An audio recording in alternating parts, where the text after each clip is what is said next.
All right, there we go. Hey man, okay, so I had to come back on, man, to address some things, right? There's probably not a lot of people who are going to come here, okay? But I'm just saying, why me, bro?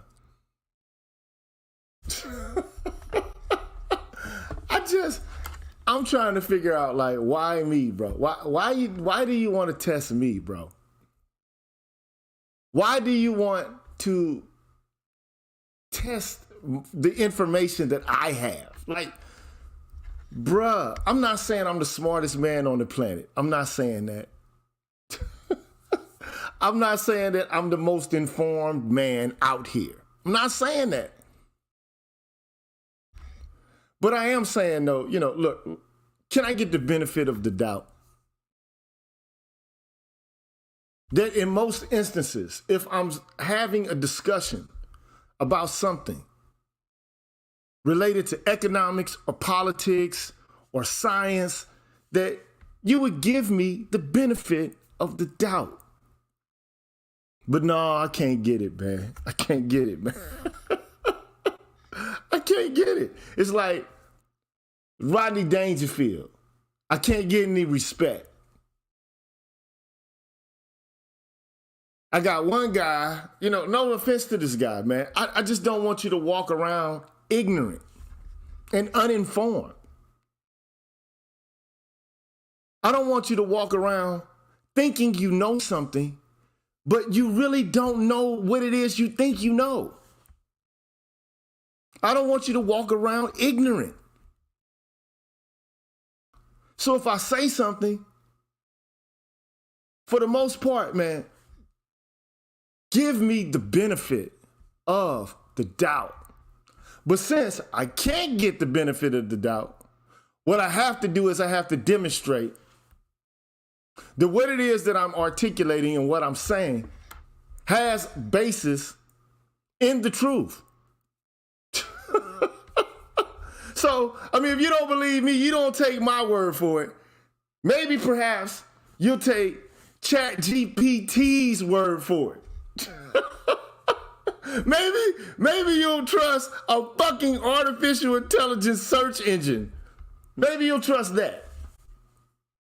Although I don't know if you'll trust that either. I don't know. I have no idea. You might think that you're being hoodwinked in that domain or that area as well. Hey, I don't know. Hey, look, I don't know. Hey, Davis the man. I don't know if it's you or you the guy who, basically is making all of these comments about Menger and money and all of that. Are you that guy? I'm going to start with you. I'm not going to end with you, but I'm going to start with you. If you're that guy, I'm going to start with you. Are you that guy, David? David, are you that guy, man? Okay, so look, right now I have ChatGPT.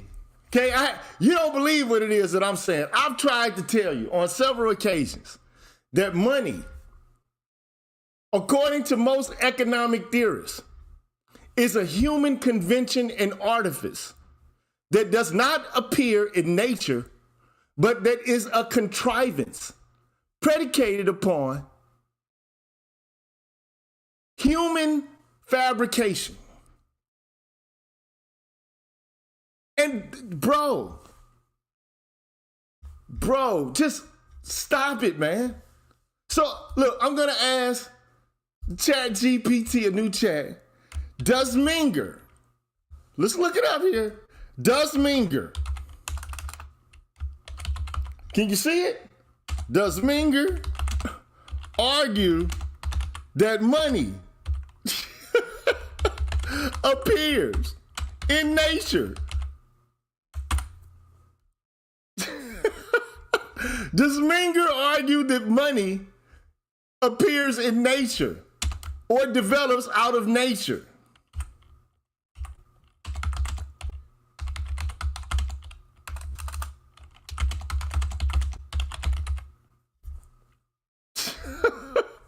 Let's see what it says.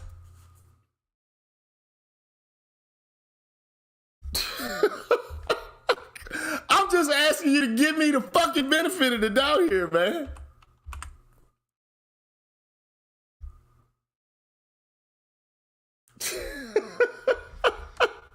Hey, bro, you did say that. Do I have to go through the text, man? Money does not appear in nature, bro. Money does not come out of nature, bro. You've been telling me this, bro.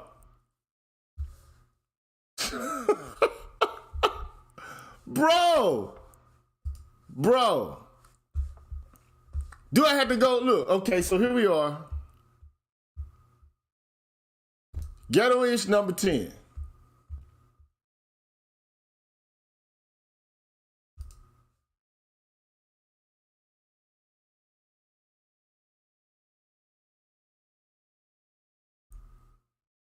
My point is this. I've said this, man. Look, he said he wants to play devil's advocate. It wasn't in this video. It was this video right here.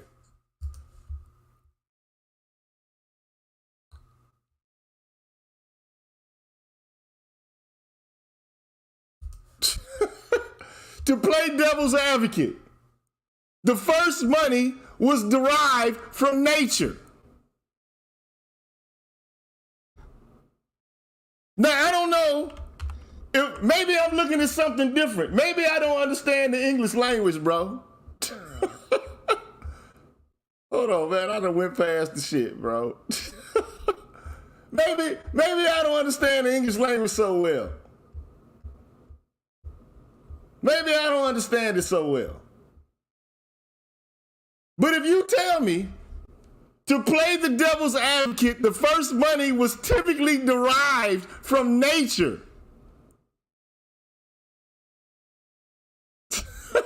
You said money historically has been the most common good in demand. It is the widespread desirability of said good that allows it to be used as the medium for the majority of commerce. Then you went to more. I'm not trying to argue. Look, I believe you have not been disrespectful, bro. I'm not saying that you've been disrespectful at all. I'm not.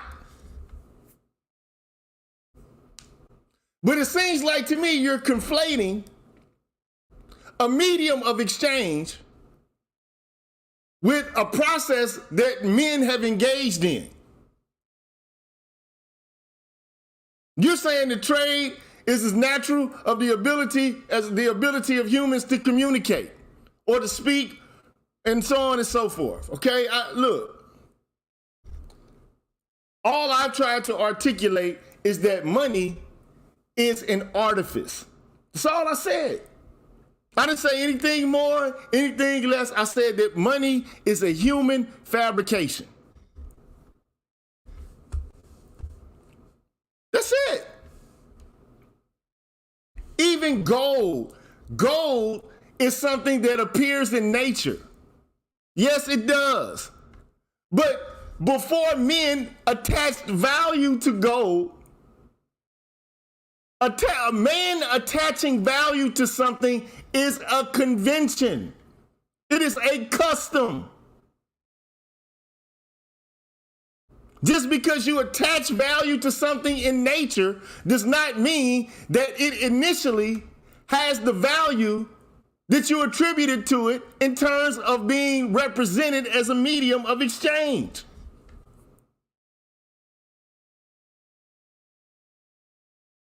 That's all I'm trying to articulate. And you got to give me the benefit of the doubt here, man.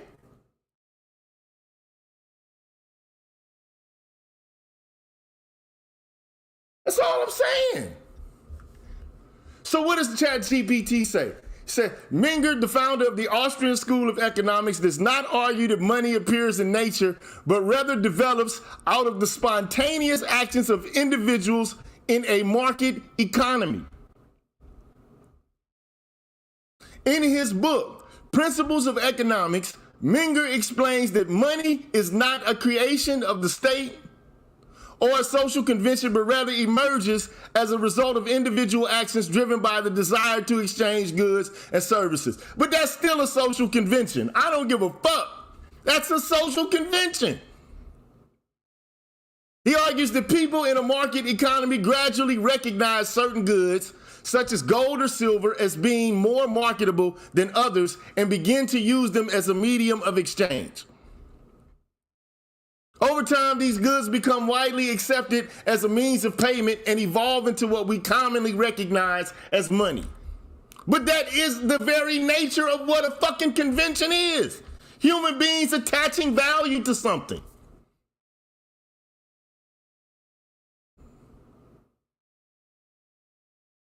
And any philosopher worth his weight in salt would understand this.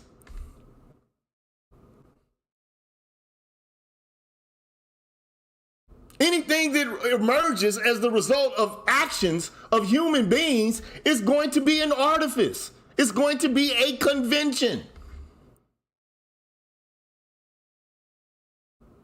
You just have to understand this. Roads are artifices. The human language is an artifice. It's an art. Things that human beings create are artificial artifices. Just like ChatGPT is. But I digress. So that's the one thing I wanted, I wanted to say something about. The other thing I wanted to say something about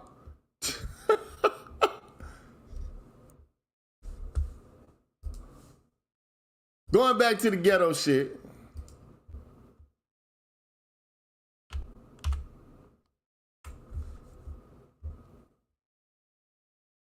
You got some guy. Human beings ourselves are not artifices, bro. Human beings appear in nature. Human beings are not artifices, bro. Human beings are actually things that have emerged out of nature, bro.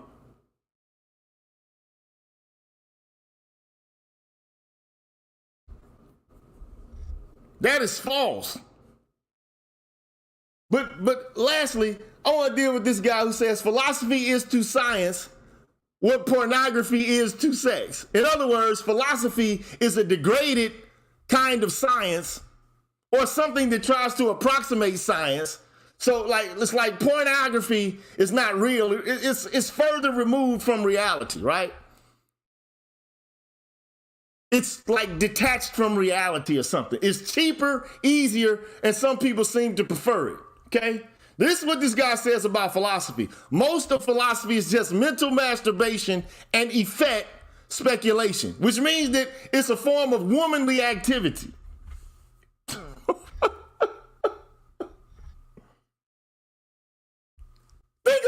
I want you to think about, let's go back to ChatGPT, bro. The first thing I want to say is, no disrespect to David, but look, I want you to think about this. Does economics arise out of the field of philosophy? Or did economics arise out of the field of philosophy? Let's see what ChatGPT has to say.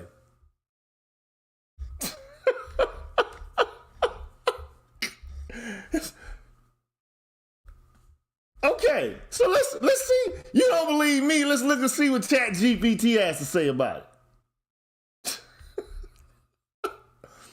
Yes, economics as a field of study has its roots in philosophy. Many of the early economic thinkers such as Adam Smith, David Ricardo, and John Stuart Mill were philosophers who wrote about economic issues. They approached economic questions from a philosophical perspective, seeking to understand the nature of wealth, value, and exchange. In fact, economics was once referred to as political economy, which reflects its original connection to political philosophy. Classical political economics, such as Adam Smith and David Ricardo, were concerned with understanding the relationship between economic activity and political institutions. I would also consider Thomas Malthus someone who should be involved in this lot, okay? They sought to answer questions such as how wealth was created and distributed and how economic activity was affected by laws and regulations, okay? Over time, economics became more specialized and developed its own methodologies and theories, but it has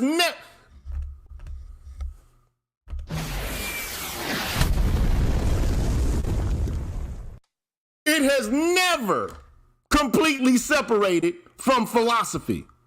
Many contemporary economists continue to draw on philosophical ideas and methods in their research, particularly in fields such as ethics, welfare, economics, and what the philosophy of science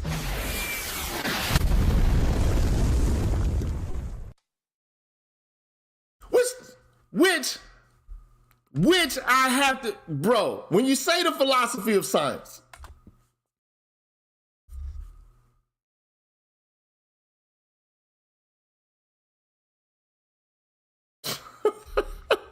hey, bro, who's the CP? Man, who the fuck are you, man? Bitch ass nigga, who the fuck are you, pussy ass nigga? Step your bitch ass on up into the dojo then. You got all this motherfucking strong ass shit to say. Who the fuck is this hoe ass nigga? Who the fuck are you? You in my house, nigga. Who the fuck are you, nigga? I ain't gonna call you no nigga, I'm gonna call you a bitch ass nigga. Who the fuck are you, nigga? Who the fuck is your bitch ass, nigga? And I definitely ain't no house nigga. I'm the type of nigga that'll come see you if you want to be seen, nigga. How about that shit?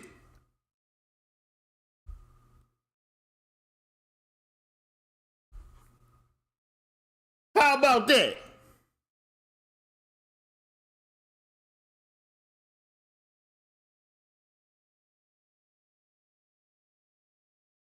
You definitely ain't got to stay in this motherfucker if you don't like what's being said in this motherfucker. The CBP channel. The coon booty ass pussy ass nigga channel. The fuck you doing in my shit talking about what the fuck I'm doing? If you don't like what the fuck I'm doing, you can get your bitch ass on out of here.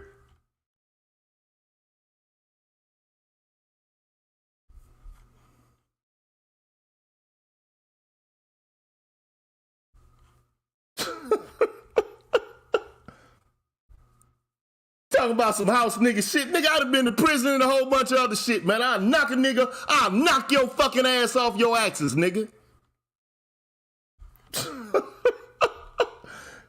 Deaf man, fucking coming to my house talking that old bullshit. The fuck on out of here, man.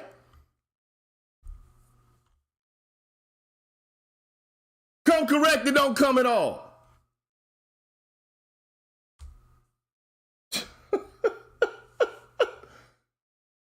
Whole ass nigga coming to my house talking shit. Nigga, you don't dictate the terms of what the fuck go on here, nigga.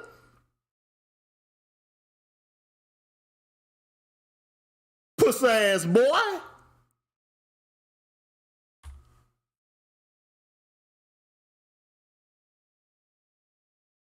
Yeah, it's like that. Pussy ass boy coming on my shit talking about why am I screaming. Man, fuck you. If you was here, you might know, nigga. Talking about some house nigga shit. Nigga, I'm from the fields, boy. I'm from Kossuth and Fur and St. Louis, nigga. The fuck is this nigga talking about, bruh? What's up, BGS, man? Yeah, man, you know how it is, man. People don't read. Man, niggas, first of all, niggas don't read, and then niggas don't have respect. Yeah, they don't read, man. Because you come up in there and you tell them, as soon as he said money comes out of nature, he said, come on, man. Really? Are we doing this? Bro, okay. Hey, look. Hey, BGS. The only thing I wanted to demonstrate initially to begin with. Right. is that money is a human Construction, fabrication. fabrication. Yeah, yeah. Okay?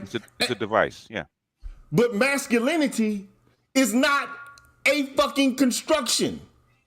Or manhood, being a man comes prior to the advent of money. It does.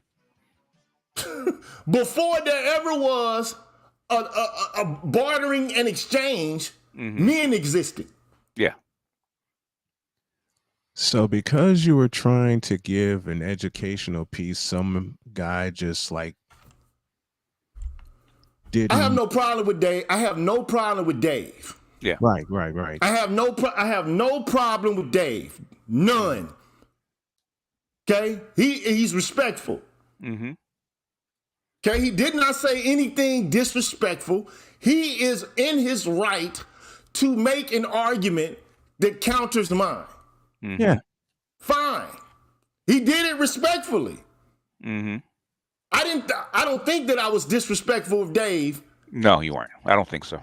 I might have been a little snarky in my comments, but I definitely was not disrespectful to Dave by calling him out his name or saying anything derogatory about his character. Correct.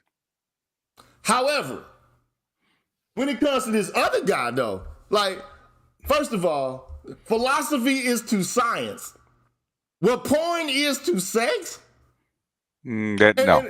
And I'm like, first of all, dude, do you even know where science derives from? Yeah. It first started out from the Egyptian priest back in Egypt, because those were the learned ones. So you can never separate religion and science and philosophy. They all came together.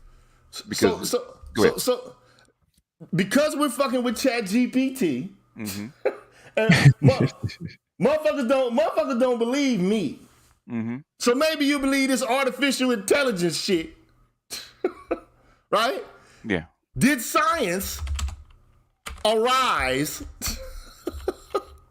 Did science arise out of the field of philosophy?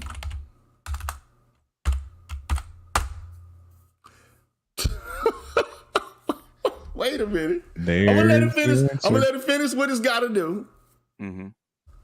Yes, science as a field of study has its roots in philosophy. Mm-hmm. Yep. The alchemists are your first scientists, really.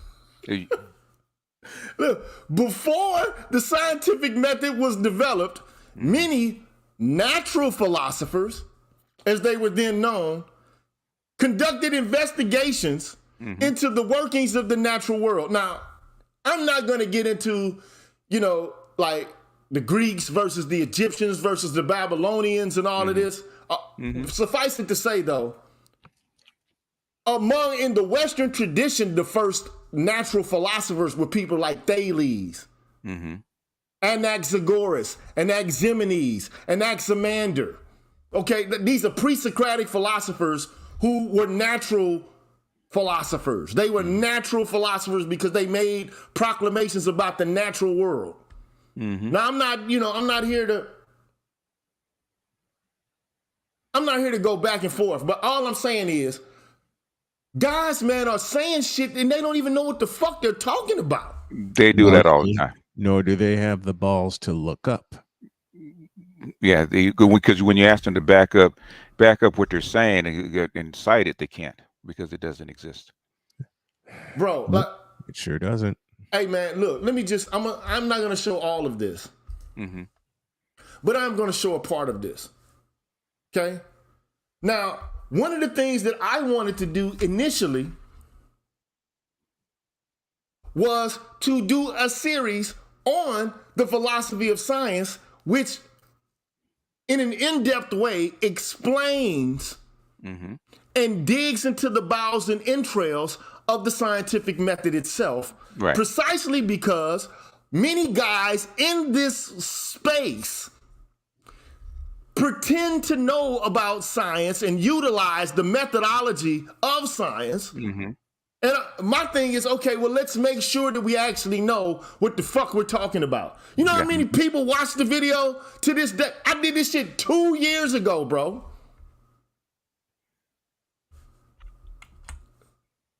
465 views, bro. Mm-hmm.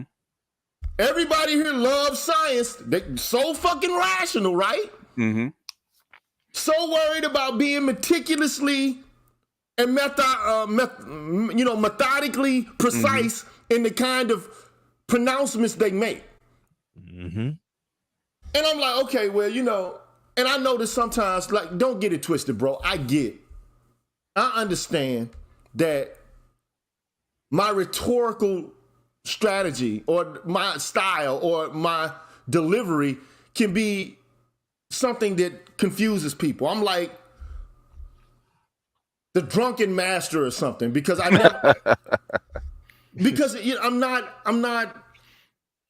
don't comport in a manner that's traditional or traditionally associated with someone who has the kind of degree that I have. Yeah, you come off as a street preacher. And that is the most beautiful thing, Gigi. You are who you are. And same with you, BGS. And I salute both you guys. Yeah, but the thing is, people expect you to show up like an archetype. They expect him to show up with with a suit and tie, with proper diction Yeah. with bougie manners and stuff like that. We is a little bougie, when he talks about what he eats, but yeah, but other than that, yeah, he comes off as a street preacher, even though he's got a PhD. People don't believe him. Yeah, he does. Oh, I totally believe it. It's like Yeah. with you two and with a couple of others, I just put on my headset, tune in, and I use one of these 8 notebooks I have to the right of me, and I take notes. He takes notes. Like I said, the thing is that sometimes he loses people when he switches back over, to the classroom. Yeah. Mm-hmm. And you're gonna lose a lot of people when you switch over to the class. As a rhetorical strategy. Mm-hmm. I do sound like a street preacher quite often. Mm-hmm. It's not that I'm trying to be derogatory or dismissive to the intelligence of the people to whom I'm speaking. Not at all. No, it doesn't come off.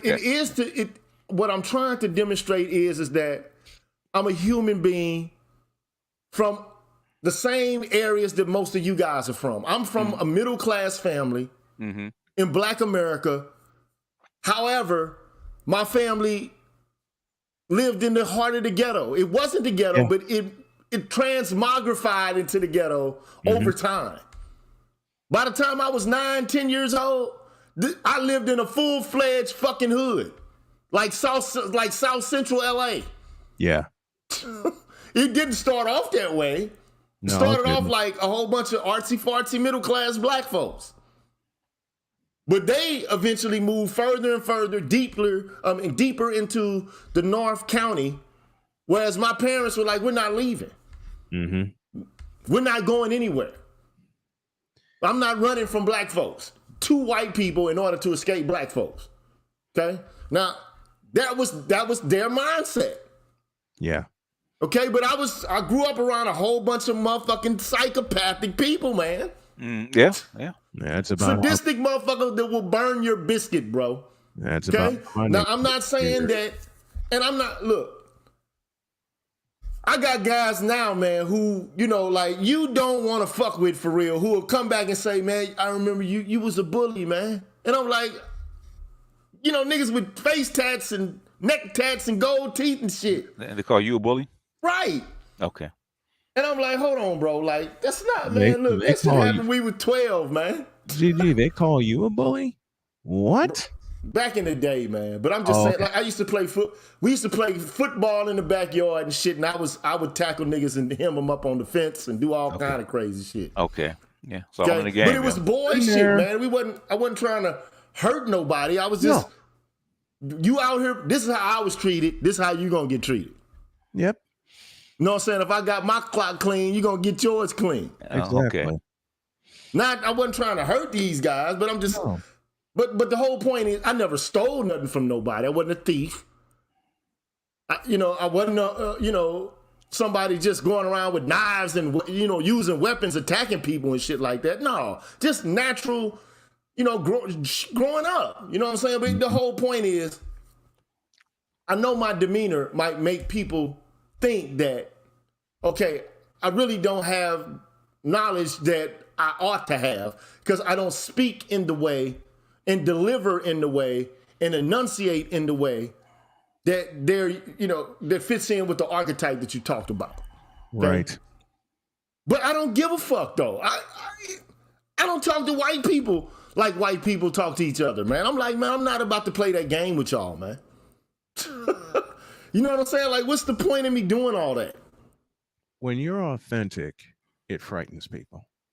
When you're authentically you, it's even more frightening.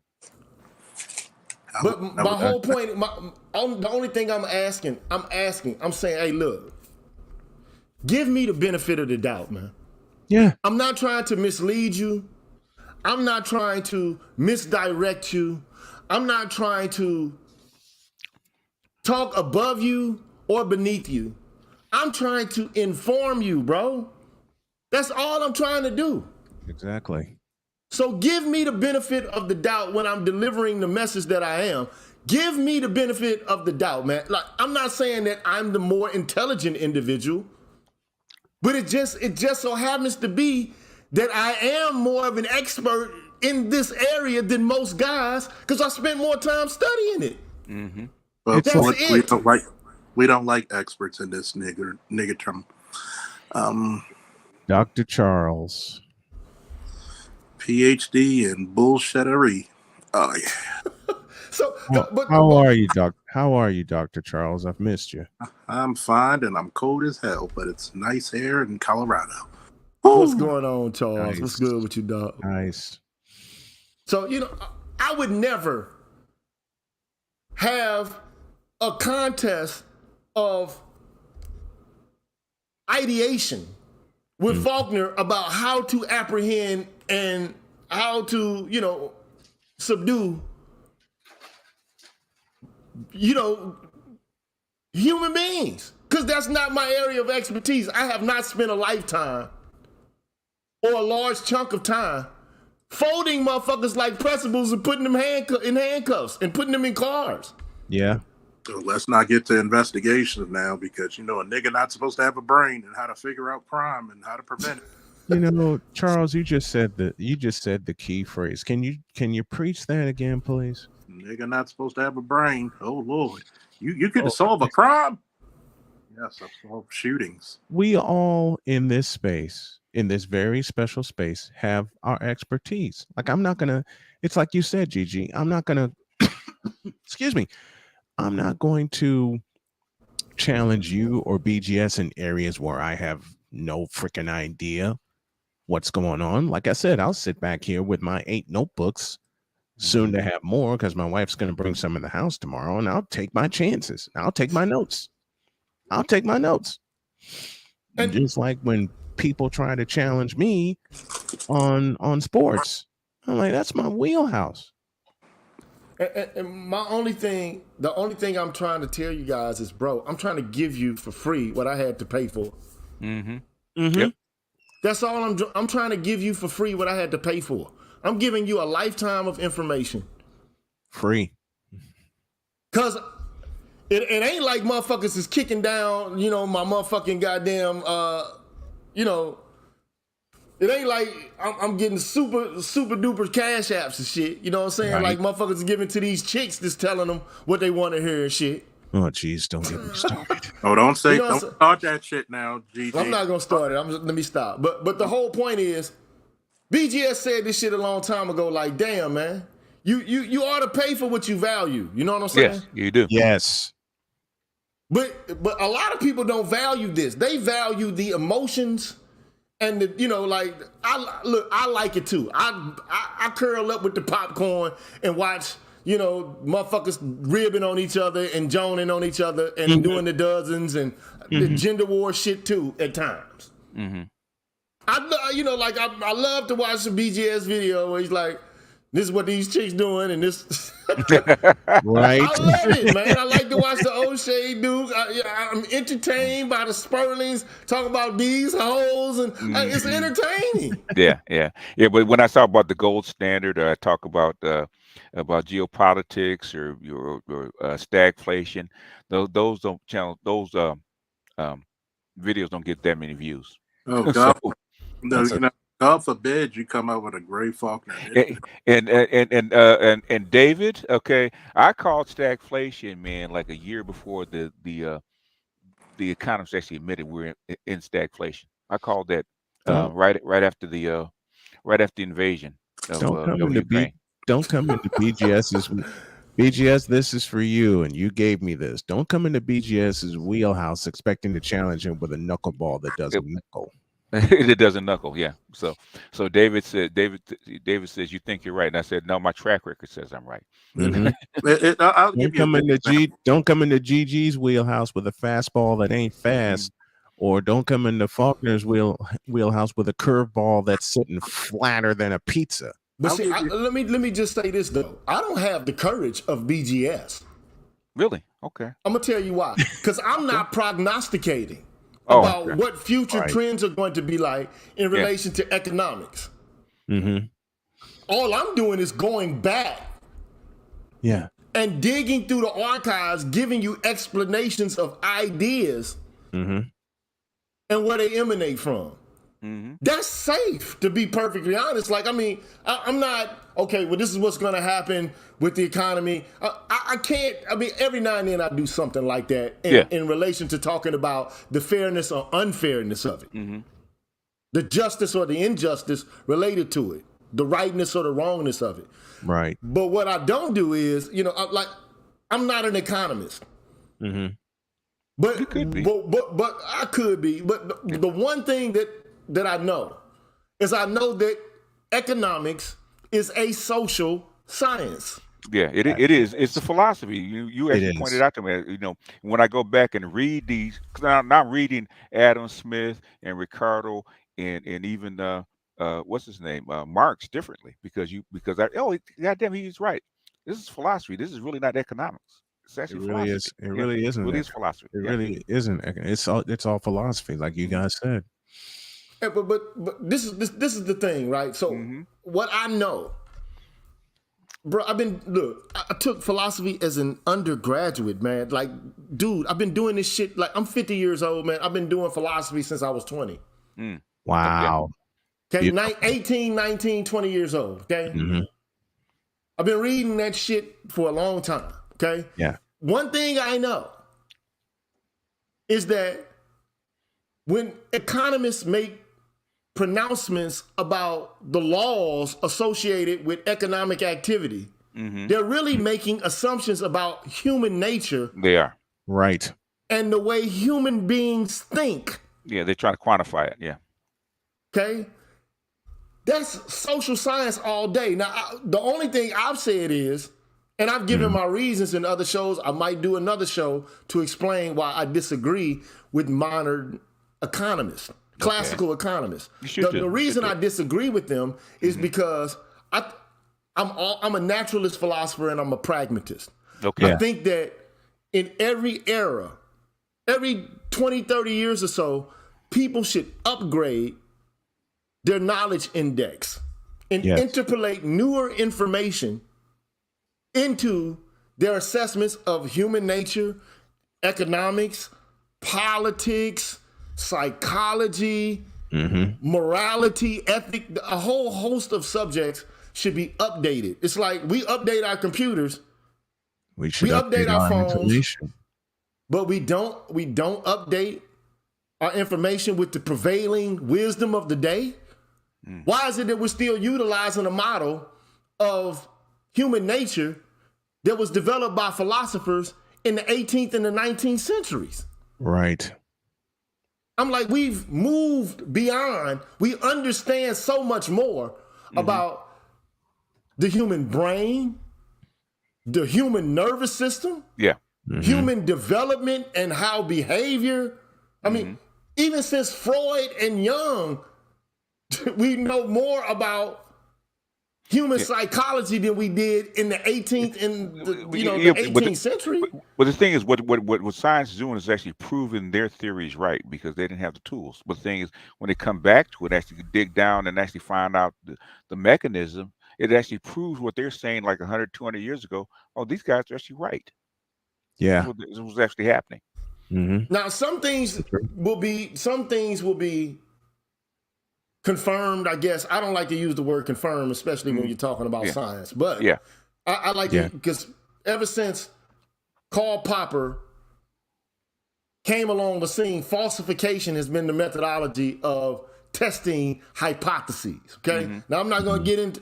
If you want me to take on and resume doing shows about the philosophy of science, I can, but I'm not going to do it if only 400 people watch the shit. Well, the thing is, if only 400 people are going to watch it, put it on your Patreon and make them pay for it. Yeah.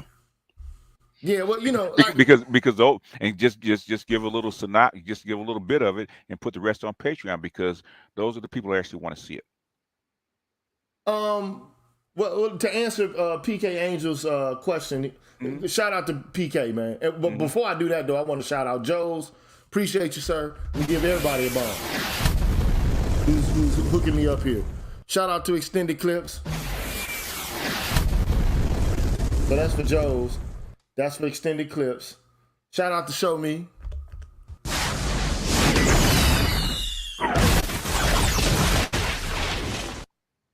Shout out to Aaron Peters. I'm just doing housekeeping right now. Okay. Go ahead.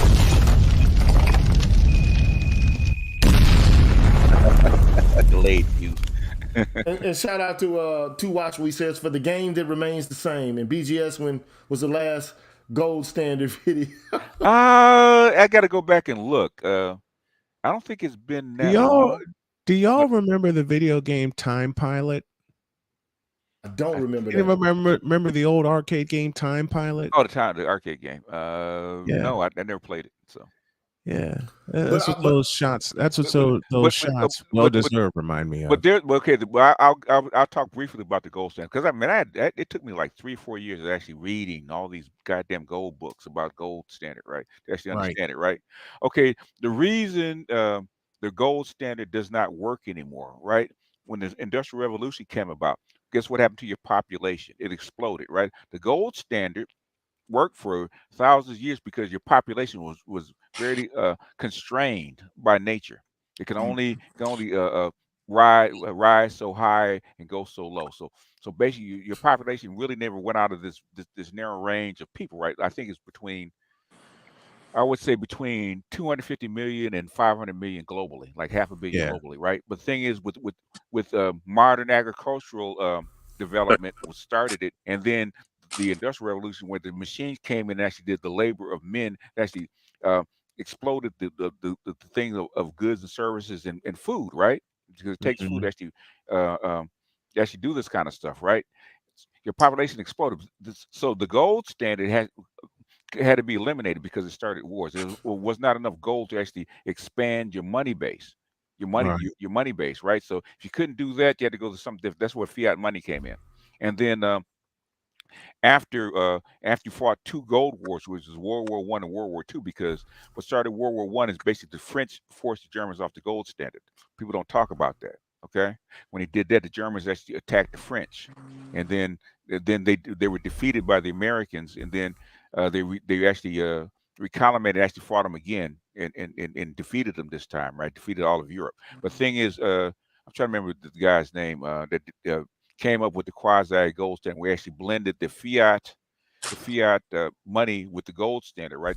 In other words, the gold standard is actually a restrictor to keep things from going too far out of bounds, and the fiat money actually can expand exponentially, right? So basically, if you hear economists talk about inflation, right, they're actually talking about the increase of the population, right? Why is inflation was limited at 3% for like 50 years? That was the increase of your population, right? Why is it down to 2% now? Because you're having less people. Okay, your money supply has to expand for the additional people, so that people can have jobs and have money. Even though you're getting a little bit less, you actually spread it a little thinner. That's where it comes from. That's like we cannot go back to a gold standard unless you want the population to decrease, or a whole lot of wars, people trying to steal money from each other, steal gold from each other. That's why you can't go back. So in layman's terms, not enough gold, too many people, and too many thoughts. That's what happened. That's when you started having gold wars. Remember I think it was in the 1896 Wizard of Oz actually came out of that with the silver riots, right? When the bankers wanted to keep the gold standard, and the farmers wanted to expand the monetary, go to a bimetal a bimetal standard, right? So they can Mhm. actually expand the money supply, so they can actually pay off their debts. So Yeah. that's what happened. Okay.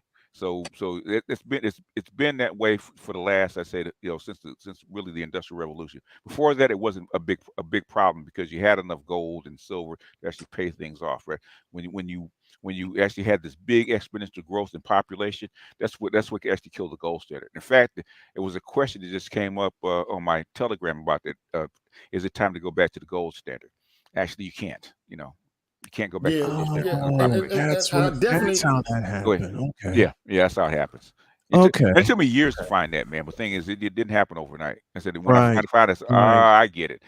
So once you get about the gold standard and austerity measures and all that kind of stuff, then you kind of understand. It's Yeah. all kind of mixed in together where you have the elements of the old gold standard mixed in with the new fiat balance of payment standard, which can get confusing. So, Yeah. But but the anyway, that's what it problem, is. Go ahead. but in my viewpoint, Uh-huh. and this is just a philosophical point of view, Okay. right? Okay. Because money is fiat money now, Mm-hmm. Mm-hmm. and especially with a country like the United States, it's one of the most materially richest countries in the world. I mean, Yes. we can denounce it in terms of its injustice, in terms of distribution, Yeah, but it is what it still, is. I mean, the standard of living in America is pretty high. It's the empire. Yeah. Okay, it might not be as high as some of the developing countries or like uber wealthy countries, like say for example, Switzerland. Dubai or something like that, Yeah. or Yeah. or the United Arab Emirates or something like that. I don't, or like countries like Japan, which I mean they've developed an infrastructure that in many ways is superior to that of the U.S. Okay, Gotcha. Yeah. but America has decided with the fiat practice, again, that's why I wrote this article on financialization and how it impacts and affects the average citizen, okay? We've taken fiat money and not invested it into real, the development of real goods and, in the investment of workers. We said, fuck it, we just gonna play leveraging and collateralizing debt and, speculating over futures and it's Basically playing with monopoly money, if I'm reading this. Kind of. They've Kind always of. gambled. Yeah, because futures and derivatives go all the way back to the what is it? Back to the Middle East. Okay. Yeah, that's where Okay. it originally came from. But however, it's one thing to speculate about something like Corn rice or crop. wheat, a rice crop or corn. Yeah, yeah. Right. It's another thing entirely to speculate about buying the company that bought the debt. Yeah. Is that going to materialize into payments being received and the debt being settled? Like, this is entirely different. Or cryptocurrency. Yeah. Right. So it's one thing to be able to speculate about the future of pork bellies. Yeah. Right. And it's another thing altogether to speculate about what the fuck, like Bitcoin is going to look like a year from now. Yeah. It's like it's something different. And I don't have a problem with high risk speculation, but I think that if the economy has become primarily something that is, based upon or undergirded by the buying and selling of financial instruments, then I think we're walking down the wrong path. Because I think investment in infrastructure and in human beings in the long term is a good investment. Yeah. Whereas investment in misery, like buying people's debt or buying debt from one company and one company selling it to another company, and like to me, that's a Ponzi scheme to me. That's what it looks like to me. Well, I'll buy the debt from you, and then later on down the line, we'll create another corporation, and then we'll buy the debt, and and it's worth so much money. So, later on, we'll sell the debt again, and it's some bullshit to me. It man. is. It's a pyramid. It's a pyramid. Yeah. Now, when it comes to and I just want to answer this question from PK and give him a shout out too, because he just hit me with a $5 sticker. Appreciate that, bro. He asked if I'm a progressive. And I would say, Question. in what way? Like, I don't know. A liberal, democratic, progressive? No. Am I meliorist? Not even a meliorist. I am a realist. Really? I am a pragmatist. Okay. Now, I mean, one can argue, okay, well, Not as black it all pill as I depends on am. what you're but talking close. about. Like Yeah. if you talk about science, I'm an anti-realist instrumentalist. Okay. All right. Okay, but that's a whole different matter altogether. Like if you start talking about the philosophy of science, the only reason I'm an anti-realist instrumentalist is because I don't think human beings are in an epistemic position to dig down and to understand the nature of reality at its core in an absolute sense. I don't think it's possible. No, it's not. It's not possible. At least not yet. You don't have the wisdom of a God. You can only see, you have a nervous system, 2 eyes, 2 ears, and tactile sensory organs that enable you to see only so much of what nature is about. And you are limited. Yeah, there's limits to your technology about what you can see and do.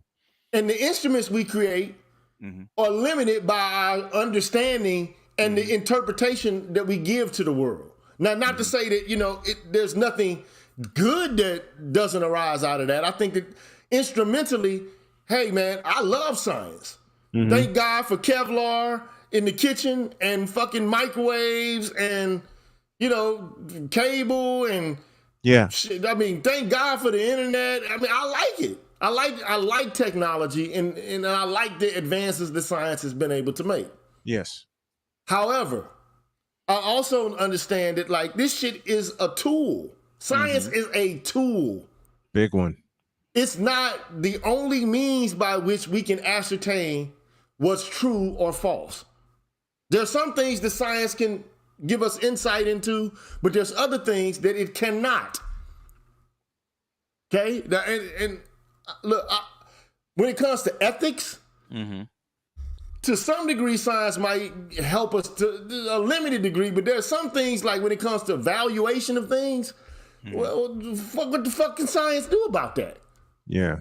What I value and what I don't value, what I esteem and what I don't, like science might not have that much to say about that issue. But do I love science? Of course. But do I think it's the only, and it's science, by the way, is also a human construct. It is. It's not something that evinces everything. I mean, there's so much about the world the universe we still don't know. Yeah. Yes. And maybe perhaps never will know. I mean, what the fuck is dark matter? We don't know. What's dark energy? We don't know. We don't know. We know we know only like 20, maybe even I'd say maybe probably less than 10% of what the universe is made out of, we know about. Yeah. The rest of the 90%, the overwhelming majority of what is out there, and what the universe is made out of, we don't have a fucking clue. True. Very true. Now, do I think it's a great tool? Yes. Do I think we should continue to develop it and to learn more? Of course. But I know the weaknesses and the limitations of science because I've studied it. I've studied the methodology of science. I've studied philosophers and the writings and the musings of scientists themselves. I've had to teach the philosophy of science. So when somebody gets on my page and they say, well, philosophy is this, it's like philosophy and science is like pornography to sex. I'm like, dude, you don't even know what the fuck you talking about.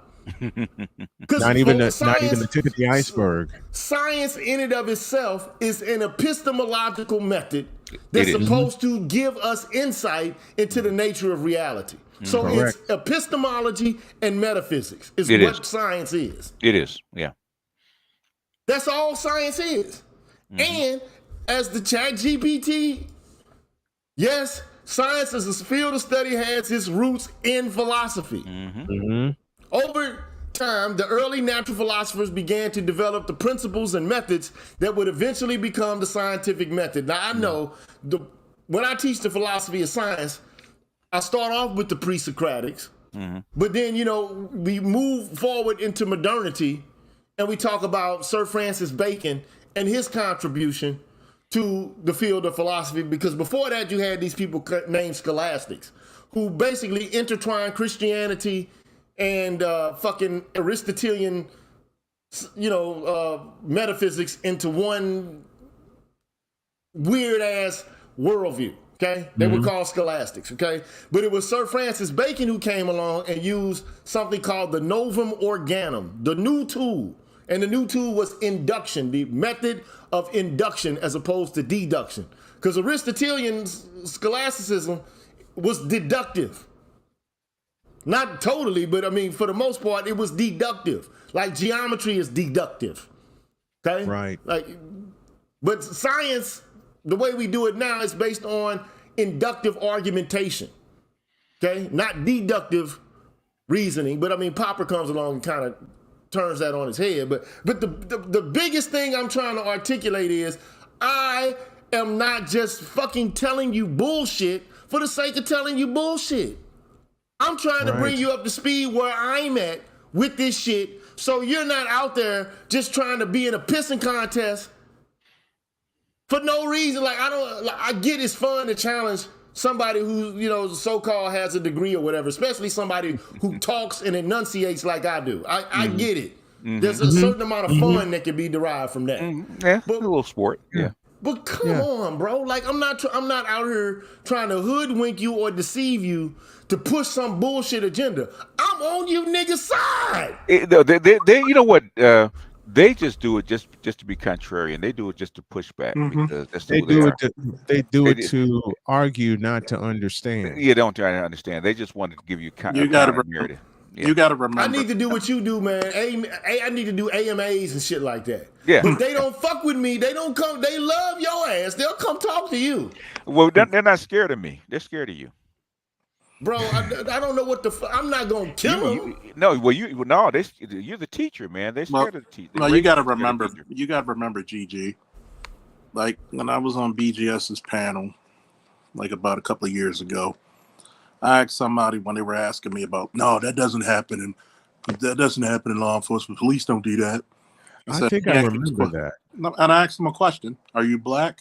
We're like, yeah, I can tell. You're the only motherfuckers that argue with the experts. With the experts, yeah.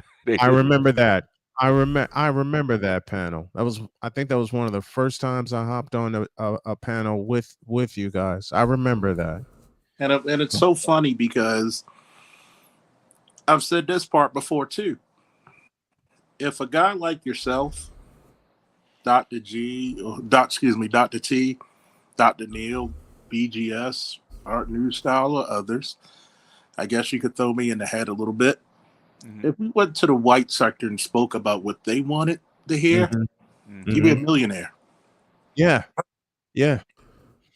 Now to be charitable to this guy who was just, because to me, when you say, you know, like some shit is a fet, you basically saying it's some bitch shit. Right. That's what a fet is. It's like, it's pusillanimous, it's some woman shit, okay? I will agree, a lot of philosophy is mental masturbation. Some of it is, yeah. Yeah. It is. Okay? But the type of shit that I'm doing, bro, I guarantee you, I'm not. What form of mental masturbation have I taken men through in the manosphere? Yeah, yeah. A lot of science is mental masturbation. Science. Oh, bro, you don't A even lot of even, science is mental masturbation. You start talking about string theory? Yeah, string theory. Oh, a lot of that shit is just absolute bullshit, bro. Yeah, yeah. How the old school song go? Blinding me with science. Yeah. A lot of look, especially when you start talking about theoretical physics, that shit is philosophy. Yeah, yeah. Most of it. It is. Can't fucking prove it. All they're doing is theorizing. It's theorizing, yeah, yeah. And not in the spirit and the vein of what is considered to be traditional respectable science. Because people like Karl Popper is the gold standard of what science is supposed to be about in this day and age. I mean, now Thomas Kuhn came along and kind of upended it a bit, but I'm not going to even get into Kuhn. But the whole point is, Karl Popper says what you do when you're engaging in science is You make a risky prediction and you test it. Yeah. And what you try to do is you don't try to confirm your theory, you try to falsify it. So you make a bold and a risky prediction that could be wrong. Otherwise, you're not really actually engaging in science at all. If you're making a hypothesis that you're going to look to confirm as opposed to look to falsify, then you're already biased. You're engaged in a implicit bias problem. Okay? So what you have to do is make a prediction. And even if it's wrong, you're like, okay, well, fuck it, it's wrong. Well, that gives me information on a route or a road not to travel down anymore. But sometimes you can make a risky prediction and falsify it, and it be falsified, and you be wrong, but you can miscalculate or misjudge. Yeah. What you thought might have been something that was falsifiable, it really actually was because the way that you went about investigating the whole phenomena itself was flawed. So maybe the hypothesis was correct, but your way of falsifying it was incorrect. And so you had the wrong methodology, okay? That shit happens all the time. Okay, so, but the point I'm making is, man, I'm not here to try to fucking sell guys some bullshit. Okay? Now, there's some things that there's no way to be in consensus with a whole bunch of guys in this space. No way. No. And I'm not even trying that. But the shit that I am presenting to me is pretty much uncontroversial for real. Well, I guess it is controversial to some guys who got their mind made up. Okay? But I'm like, bro, I want the truth to be out here, not some bullshit that make niggas feel good and get them gassed up. That serves no purpose to me. That's the Matrix shit that you guys say you want to be, at a distance from.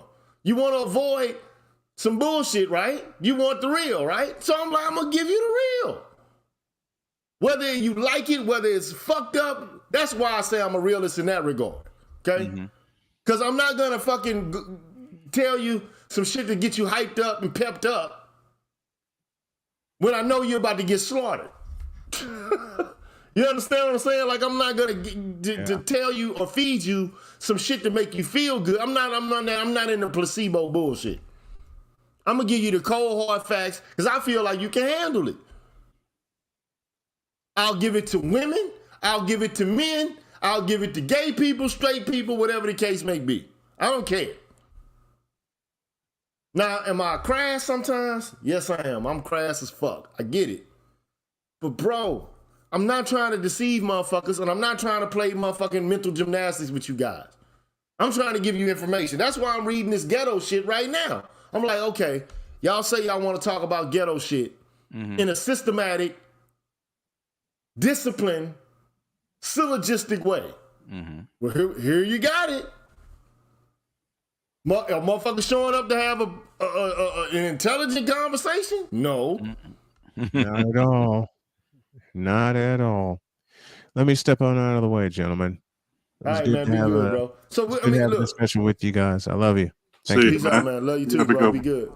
So at the end of the day, man, look, I don't want no static with nobody. I just don't like motherfuckers coming in being disrespectful, or I don't like people. Like, you can challenge me, but come on, but just don't challenge me on some bullshit, bro, like that you don't know shit about. And like I said, I wanted to do an entire series on the philosophy of science. I wanted to do that shit. But not enough interest, huh? I was like, man, why? Like, and then already the information that we put on YouTube, it gets buried in the algorithm because, let's just face it, I already figured out what the game is with the algorithm. The game with YouTube and the algorithm is, if you got motherfuckers who flag your content, they're gonna restrict the way it's promoted. Yeah, that's just the way it goes. And it just so happens that there are a lot of people who are willing to flag the content that we make. Yeah. And it doesn't matter what it is. I guarantee there are people just sitting around like, fuck it, flag that. Flag that. He put out another video, flag it. I guarantee you that, man, that's happening. Oh yeah. And YouTube is itself is not friendly toward the black manosphere, period. So that's another thing. Oh That yeah. I get because my last video got age restricted, right? And we're actually reading from the Mohawk Conference and the Negro Problem. I got an Oh, age Kirsten. restricted video too. I'm like, what? Bruh. Like they said that the point at which the video had content that needed to be restricted, it was a countdown timer, bro. Yep. And I responded, with an appeal, and they were like, that matter still, that we still found it to be outside of the age of, and I think I was talking about sexual, coercion and rape, I think. Okay. So that's why, that might have been the reason why even a mention of the word, rape might cause the video to be. Grape, yeah. But look, I don't feel like I have enough traffic on the videos that I make anyway to gain revenue off AdSense. Okay. So I really don't care. Like, I mean, this video is not going to get 60,000 views. No. It's just not. Okay? Like, I mean, there are some videos that other content creators make, and I could make videos like that, but I'm not interested in that, man. Like, I don't like talking about people, man. I like talking about ideas and events.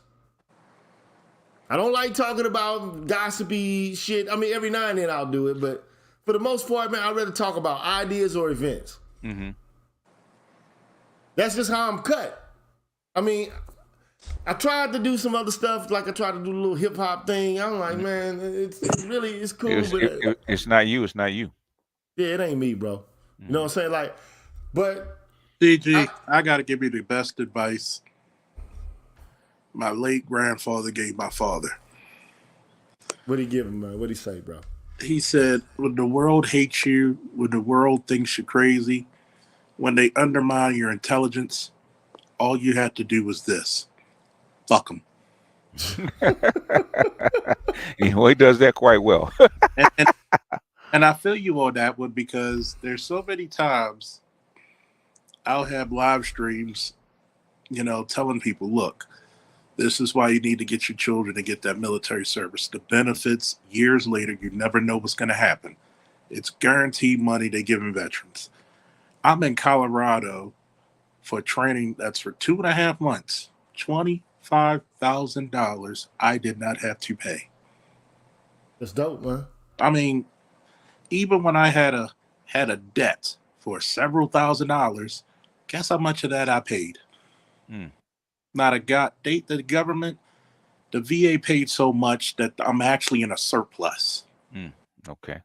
So when you try to give people information or knowledge that would actually benefit them, they hate you for it. You know why? Because one, they hate you because they ain't you. That's one.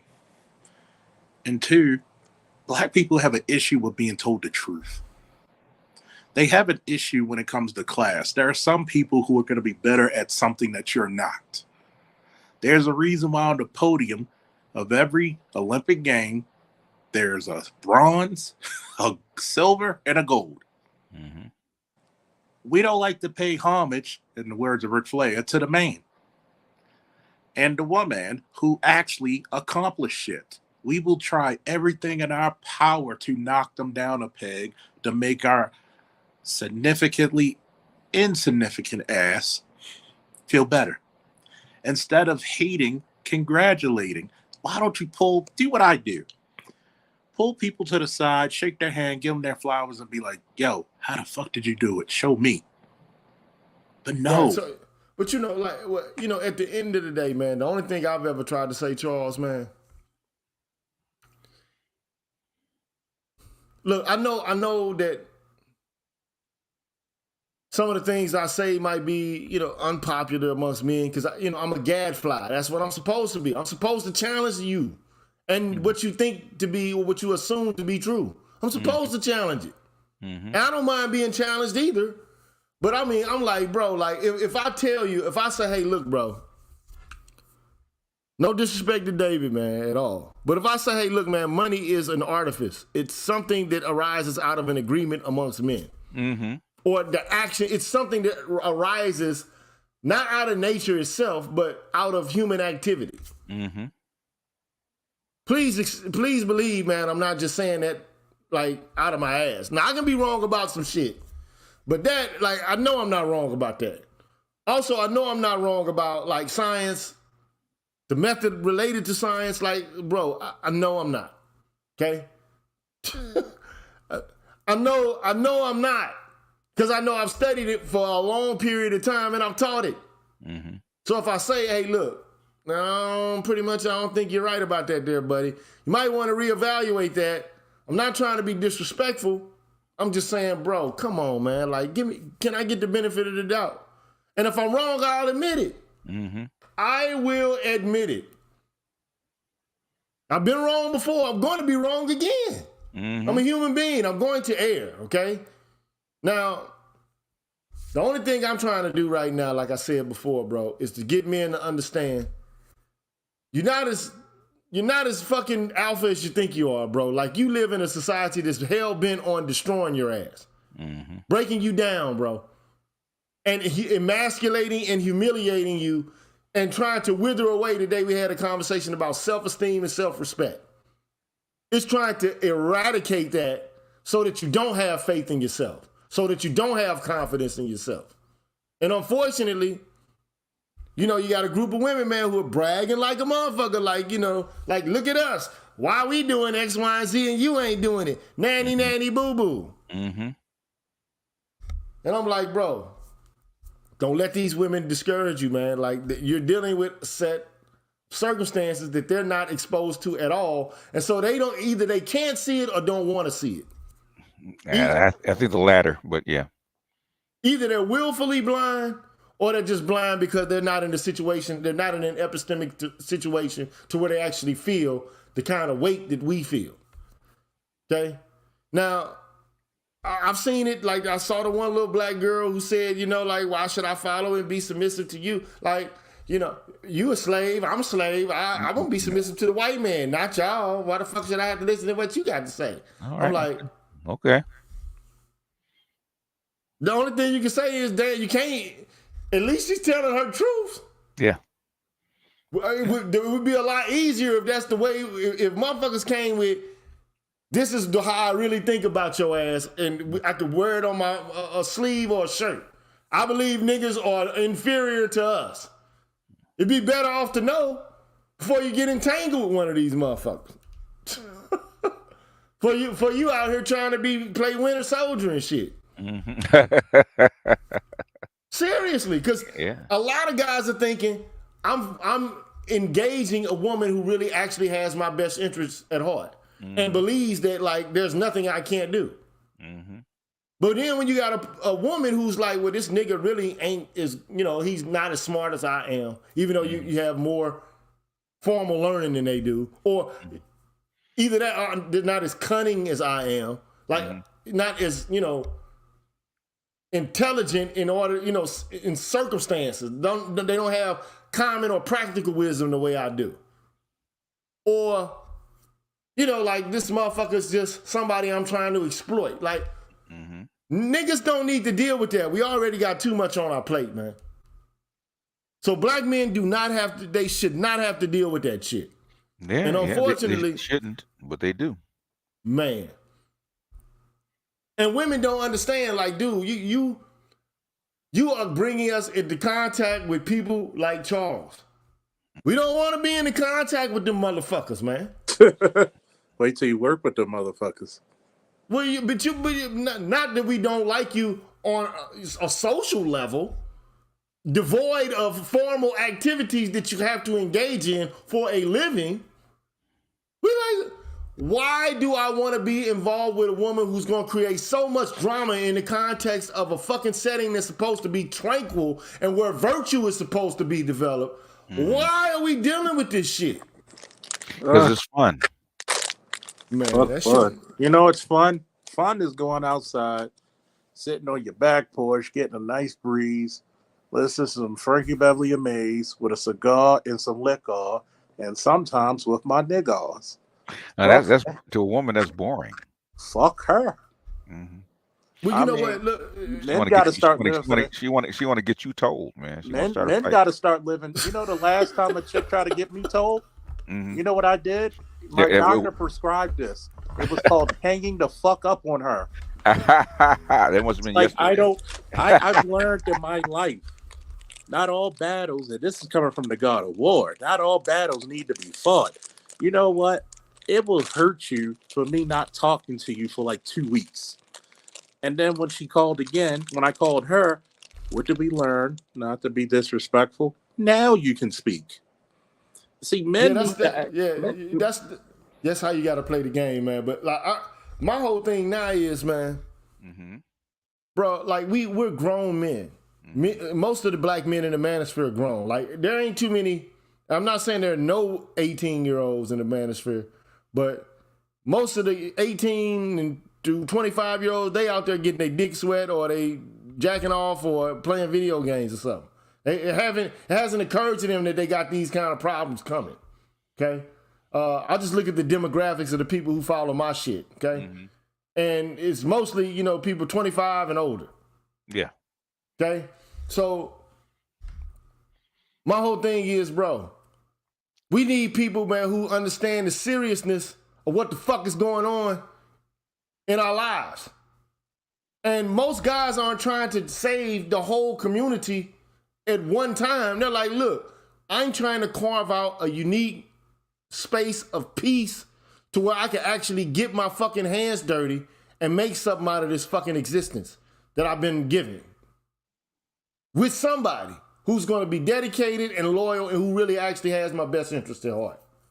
And time again, we see the most superficial shit being the reason why I don't want to fuck with him. Well, he wasn't what I thought he was going to be. I thought he was going to be like a go-getter. He going to give me red bottoms and all that. Man, fuck all that. Can you say that again for the diggers in the back who's not listening? Man, look, the only thing a Negro wants is to have somebody, man, who will actually care about his well-being like they care about their own. Yeah. That's what a relationship is supposed to be. The two become one. Y'all a unit. You're a team. If that motherfucker ain't doing good, like I would never understand. It's one thing to fight and to go through an argument and have a disagreement and to let the shit go. It's another thing to get everybody involved and then start making allegations about how you are the motherfucking victim and you never were the aggressor and you always got the worst of it and all this shit. Like, come on, man. That's not how teams work. Even motherfuckers, family members argue, bro. Brothers argue, sisters argue, fathers and children argue, and all this kind of shit. It happens. Yep. Nobody's gonna be in perfect agreement in concert all the time. But we don't even know how to resolve conflict. It's always got to be somebody winning. But when you're at odds and you're supposed to be a team, you better resolve that shit. Learn how to resolve it and get over it and move to the next objective. Well, black women they're not your teammates, okay? Unfortunately, they're not. And that's fucked up. It is, but they are your competitors, and they admit it. When they're in their sober moments, they actually admit that they're your competitors. You mean drunken moments? Anybody, man, you can come in, man. Like this ain't closed, bro. But like I haven't. But here's the thing. So. Men have a desire to actually be involved with women. But today, it's like almost impossible to do with these chicks, man. Like, it's like I'm with the Austin Holloman guy on this shit. It's like, damn. It's that bad. You motherfuckers is like, you bitches like Chinese arithmetic. You worse. This is like some quantum physics shit like the aliens from fucking Men in Black can't solve. Yeah. It's too difficult. It is too difficult. Yeah. This shit should be as simple, like, but if society is constantly giving you the message that, okay, well, you should never settle for less. You gotta have the best of the best. if you're not happy, and then what's the definition of happiness? Mm-hmm. Like conspicuous consumption, keeping up with the Joneses, titles and appearances, or actually being cool and being mutually affirming? Yeah, you're being content. You know, that's what we struggle. We struggle for happiness instead of contentment. Man, I think if you don't mind me entering the conversation, man, sorry to interrupt, but I think that one of the things that we, not just as a group, but in this society in the West, man, one of the concepts that we seem to struggle with very heavily is the idea that we're supposed to be able to relate one to one. I think that's a huge misconception that this society holds. That isn't what I've seen to be true amongst men and women. We hold different definitions when it comes to things like feelings, when it comes to, important things like emotions and how to express them. All these things are different for us, and we don't even define them the same way. So I think when we have such a fundamental or misunderstanding like that, of course you're going to have these underlying consequences where people struggle with relationships. And this isn't unique to just Black people. This has been a brewing problem for quite some time now. I think that a lot of these concepts were constructed not only in this nation but across the Western ideals that you've discussed before, that came out of a particular period of time and were essentially furnished to the populace. And this is the new construct that we've been working under ever since. And it's ineffective for the types of relationships that men and women have. It just is. It's not true. Fundamentally untrue. Yeah, this is. But I mean, that's just how I feel. Yeah, so let me respond to that, and then I'm gonna let y'all talk for more, give you more time to speak. But here's the thing. So I've always said that modernity, and I look at it from a philosophical point of view. Okay, so and I look at eras. So you can look at the ancient era, the Greco or the Roman era. Okay. Or even like you can look at Kemetic culture or Babylonian culture or Middle Eastern culture, okay? Prior to modernity, there was an established hierarchy. People, like, I'm talking about the medieval era. People fit into a specific spot in a place. You don't move or deviate from that space. It's like a caste system, okay? And from the top down, there's authority that's, basically delineated through a chain of command.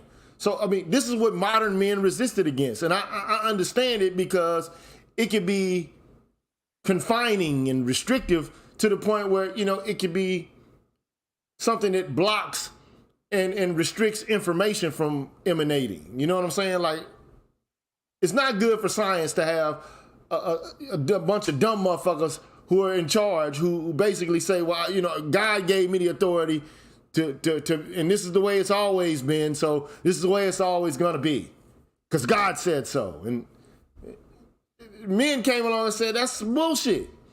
But the response, as far as I'm concerned, was it overcorrected.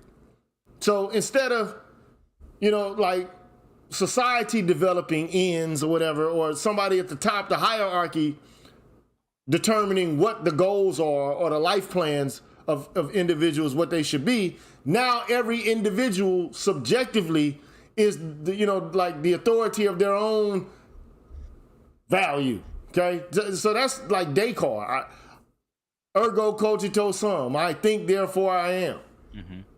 Like I know that I exist. I don't know if all of you motherfuckers could be an illusion. Mm-hmm. You might not be real. I'm the boss of me. I'm the one, like, I like it. I don't, the ego in Western culture is so large, mm-hmm. but it's not a sophisticated or mature ego. It's infantile ego. It's an ego that's like a childish ego, like a fucking temper tantrum, toddler type of ego. Mm-hmm. It's not mature yet. Yeah, and that's the problem associated with it. And the market plays on it. Capitalism plays on it. Mm-hmm. Okay? And I think that primarily the attitude of subjectivity and the whole notion of freedom evolves out of a market-based economy, like the kind we have, where there's so many choices to the point where, what are the choices really though? Like what to buy? Like you go to Walmart, it's like a bunch of bullshit in there, man. Yeah. You go to, have you been inside a fucking, like a convenience store, like like the gas station? It's a bunch of bullshit in there. Like the choices are bullshit. But you think that these choices to buy shit gives you freedom.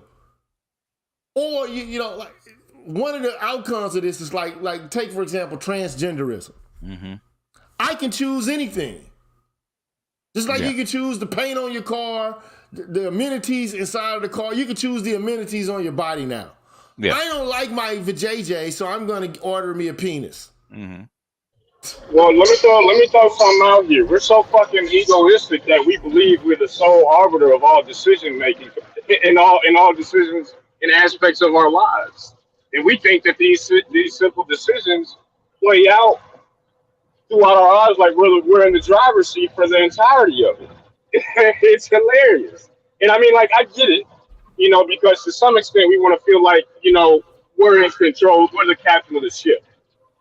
And that there's no, unseen hand. There's no one else that's, got any sort of type of outside influence on us. But we know that to be untrue. But somehow, some way, we believe we made the final decision. It's hilarious. I don't get it, really. It's just a bunch of madness in my view. Well, I agree with you because you're being nudged this way and that way. Like, what do you think, like, advertisements are? Like, even YouTube does it. Like, the videos you watch are trying to nudge you into purchasing shit you don't need. Okay? All based on an algorithm of your prior choices. Like, what is this content this person is watching? Oh, they like sci-fi? Here's what people who watch sci-fi are said to like. And then they already know how old you are if you got an account, you know what I'm saying? Like, and you put your true information on there. So you're constantly getting bombarded with shit to purchase. I can't remember. There's actually a book on it, and they actually like marketing companies, firms, as well as I can't remember the guy's name, but there's a book on it where he talks about essentially how not brainwashing people. There's a word for it. It's not subtle nudging. It's actually it comes out of a particular science where you're essentially trying to market to people. What the fuck is the name of it? Could be a bunch of those. I'm gonna have to remember the name of it. Yeah. Just a bunch of those. Start with propaganda. Put it on. Email me. Do something. You got my email. You know what I'm saying? But I got you. My whole thing is, so the ancients used to believe in virtue. Okay. Like, the ethics that we have today is not even a virtue-based ethics for real. It's like a principle-based ethical system, like where you follow rules and procedures. Like, for example, I don't know if you know what utilitarianism is, but it's an ethical theory that says, okay, well, if you're going to act in such a way that you produce the greatest good for the greatest number of persons. Sonum bonum, yeah. Okay? Mm-hmm. Or you got deontology, which is, if you act upon a principle, act upon that principle that you could at the same time will to be a universal law governing all in the kingdom of ends. That's deontology from Kant. Now, I mean, these are theories, ethical theories that tell you based upon reason, because, the Enlightenment is the era of reason, and you're supposed to use your reason in order to determine what you're supposed to do, right? Like a rational calculator, like Dr. Spock. I only act by logical principles of action that I make up for myself because I am, after all, a rational agent. And so if I'm going to do X, then I'm going to do X based upon a certain amount of reasons. Now, I don't have a problem with engaging in rational processes. There's a reason why human beings are able to think and to, evaluate and to reevaluate. There's a reason why we have this capacity. Mhm. But truth be told, man, the ancients even knew this. Like, you are a thinking being, but you are not engaged in thinking and being reflective most of the time. Most of the time, you have to adopt practices that become habitual. Mm-hmm.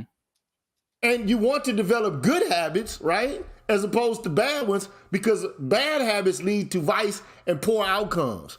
Whereas good habits lead to virtue and optimal outcomes. Mm-hmm. We think, that everybody's just rational. So our economic system is based upon the very notion that everybody's perfectly rational. The ethical systems are based upon the idea that people are perfectly rational. The notions of freedom are based upon everybody being perfectly rational and being able to decide, to the best of their own judgment, what's good for them. But like, the reality is, man, the ancients had a more practical and a more common sense notion. And I think eventually it's going to have to be revalidated. Yeah. Like, I Uh, mean, do, like, do you think it's because we were closer to nature back then than we are now? I think not necessarily. This is what I think. Okay. I think that the age of enlightenment evolved out of the medieval era where you had autocracy and ecclesiastical abuses. Okay. So you had to have some sort of course corrective. But this is a Western phenomenon. It's not necessarily something that happened in other portions of the world. Okay. I mean, abuses of power happen everywhere. Don't get it twisted. But I mean, the excesses and the abuses of power that happened in medieval Europe were like just so pronounced. Extreme. It bordered on the ridiculous. Okay, so, but like this is why I love like Muada Ashby or people like Raoul Effer, even though it might be considered New Age science and shit like this, it really actually is Eastern philosophy. Huh? Yeah, that's what it is. It's like, okay, look, we need to perfect ourselves, but the idea of self-perfection fell out of vogue precisely because you had Christianity rise to the fore, and of course, when you got Christianity at play, you can't perfect yourself. It's no use in trying. You have original sin, and the only thing that can save you is following the 10 Commandments and following a set of scripts developed by priests and other clerics, and listening to nobility, just staying in your station in your place, which I guess it is restrictive. But I mean, the whole notion of Christianity was like, to think that you can overcome your original sin is prideful and in league with the devil. In fact, if you try to change, we might burn you at the stake. In fact, we might kill you all. So, I mean, yeah, so there's a lot that comes along with that ideology. But I think that but the problem is that even within Christianity at the time, you had people called Thomists, okay, and people like who studied Saint Thomas Aquinas. Now, Saint Thomas Aquinas studied Aristotle. I mean, he was fucking like the way Aristotle became prominent in the medieval Catholic world was through Saint Thomas Aquinas. That's why he was sainted. He's like considered to be the consummate philosopher of the medieval era. But I mean, prior to him, like the whole idea of like philosophy in general, like the people who really actually preserved philosophy were people we consider to be like, I mean, terrorists now, like the fucking Muslims. Heretical. Like they were the ones that preserved Aristotle, Plato, the works, like of the ancient, like pre-Socratics, like Pythagoras, Heraclitus, Parmenides, all that shit. All of the works of philosophy were destroyed by Christians. They burnt the shit. They fucking destroyed the Library of Alexandria. The Christians did. So they sunk the world into the dark ages, man. It just is what it is. A bunch of Christian motherfuckers. I hate to say it, They took the world back 1,000 years, man. Not only technologically, but also ethically. They created a bunch of zealots and purists. And nothing, I mean, eventually it had to be course corrected, is all I'm trying to do. I'm making a case, it had to be course corrected, okay? But now, it's like, we overestimate the power of reason. We think that reason is the beginning and the ending of everything. But the ancients knew, look, you can't think all the time. In fact, if you're thinking all the time, you're probably doing something wrong. Because it requires too much energy and effort to think. That's not how the human being is constructed. The human being is constructed in such a way that we can develop habits, good ones, that enable us to perform perfectly without even having to fucking think about it. So, like, imagine a basketball player just like fucking, like actually thinking about what he's doing as opposed to just fucking playing the game. Because he's practiced and he's got, now the shit is like autonomic. Muscle memory, yeah. Or like a jazz musician like Dr. Thunder thinking about what he's playing as opposed to like, okay, I've been over this 1,000 times. I know what to do. And I know how to improvise. This is why I like Heidegger. Heidegger's like, Plato is wrong, man. I like Plato too, but I think Plato and Aristotle are like two polar opposites. Aristotle is the more practical philosopher to me, but the whole idea is that like we can think our way out of everything. No, not necessarily, bro. When you're at your best, like when you're driving your car, you're not driving good if you're thinking about like thinking. You're at your best driving when you're not, like, you got some music going or you're listening to a show and then you end up where you're at like, damn, what did I actually do that? You know what I mean? So it's like this preoccupation with thinking is some weird ass white shit. It is. Like no other culture thinks that excellence comes out of that. This is weird Western shit, man. That dirty Charles Finney is flow, man. It's the flow. Yeah.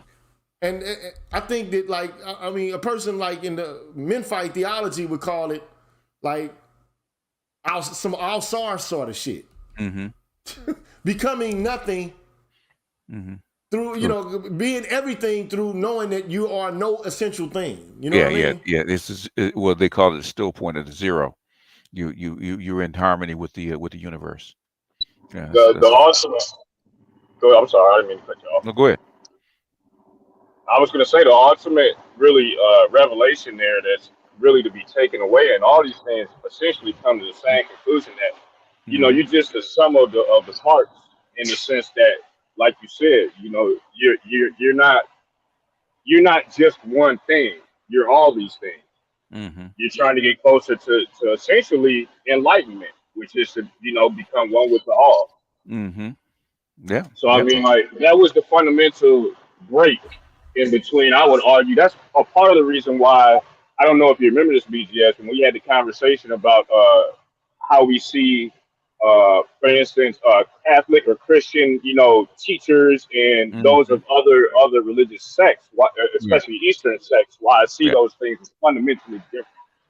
You know, I don't think these things are the same, at least in so far as reaching enlightenment is concerned, because I don't think their main concern is with that sort of process.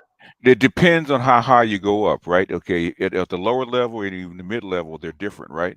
You get up to the esoteric level, at the highest level, they're all the same. That's why Gnosticism is the same no matter which discipline you actually, or tradition, that's what we call it, that you actually enter into. It's all the same at the top levels. Right. I mean, you know, the same truths get espoused.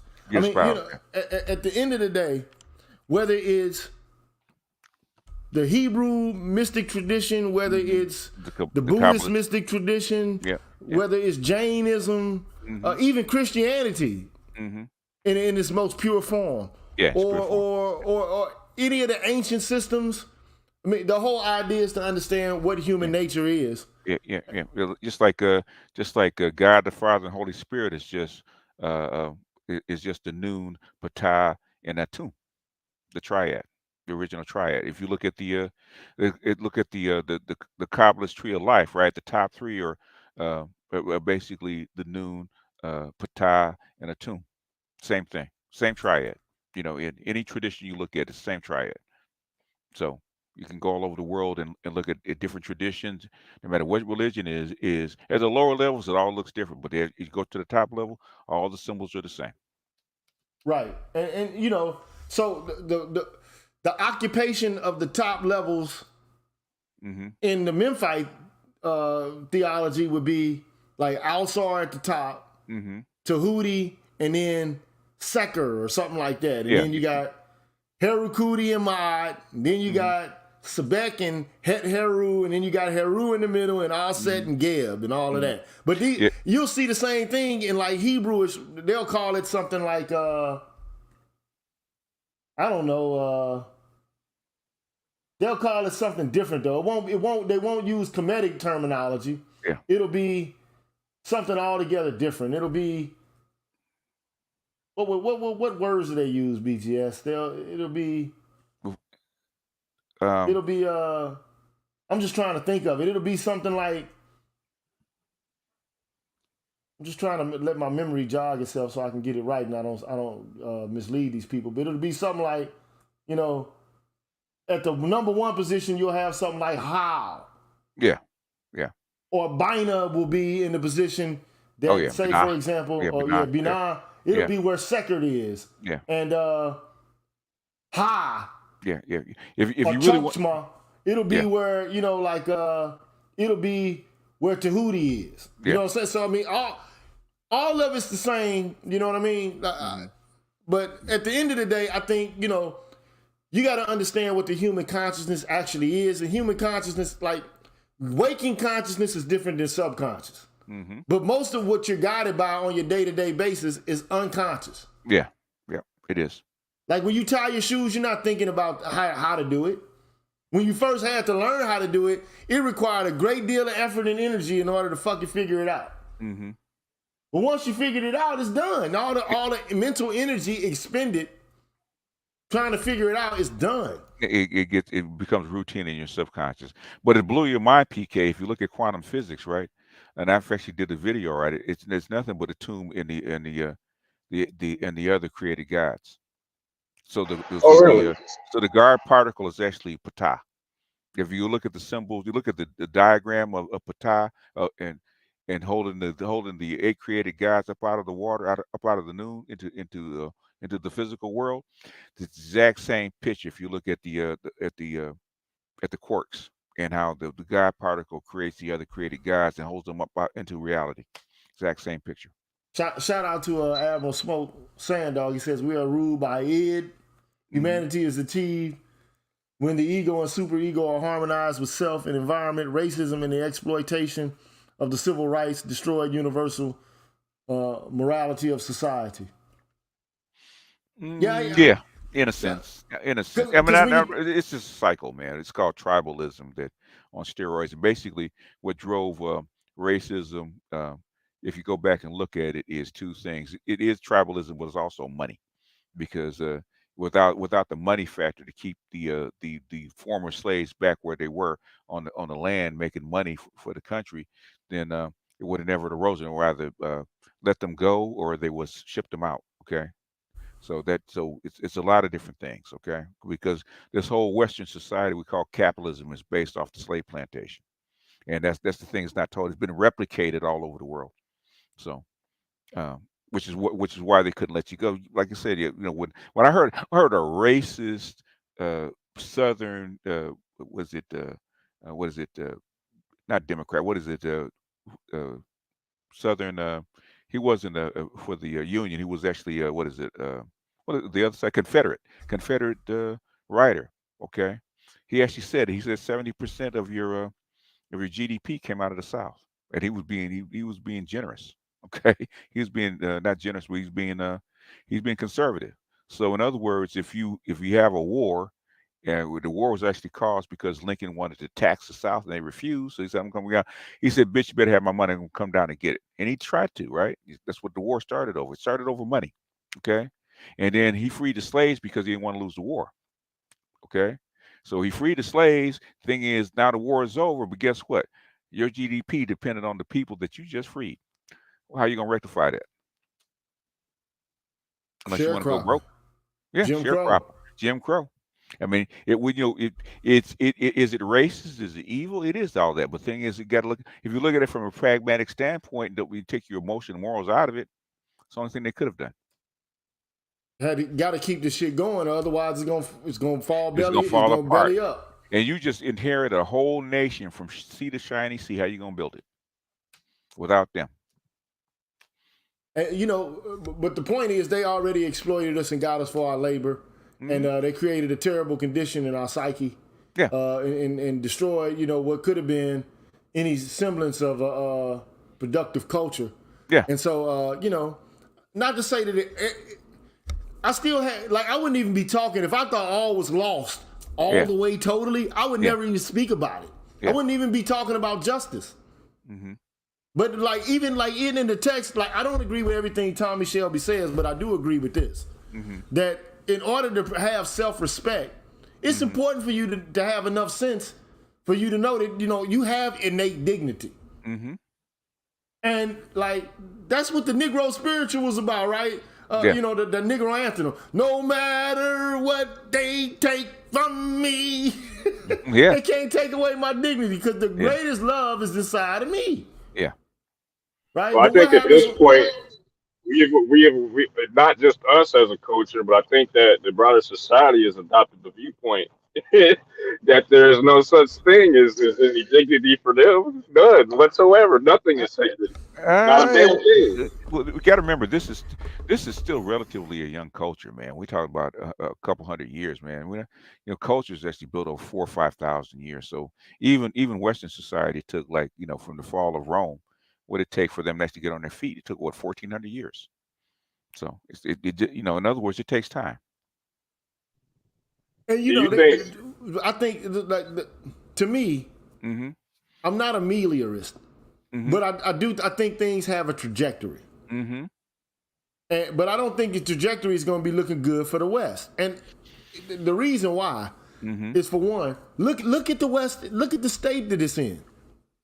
It's a fucking mess. It's a cesspool. The citizenry is not virtuous at all. It's a bunch of fucking kids demanding that they get their fucking cookies now. Even if the cookies are killing them, and making them earl and throw up and all kind of shit. They'd be goddamn if they don't get their cookies now.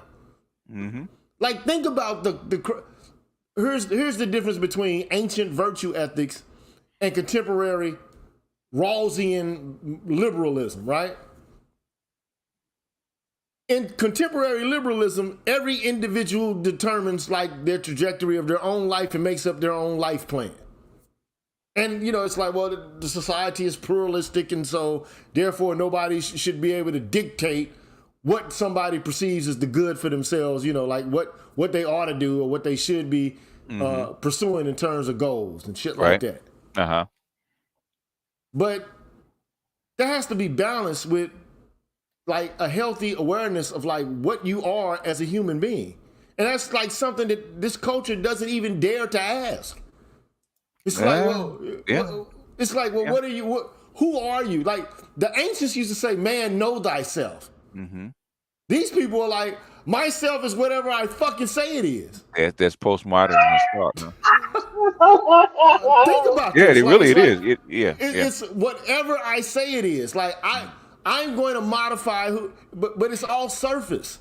That's that feminist thought. Everything's a performance. That's a crock of fucking bullshit. But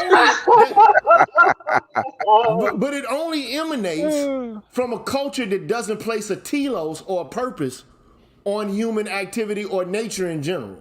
Okay? Now, in Aristotle, this was the common prevailing mode of thinking about causes or ends within Western culture for like thousands of years, okay?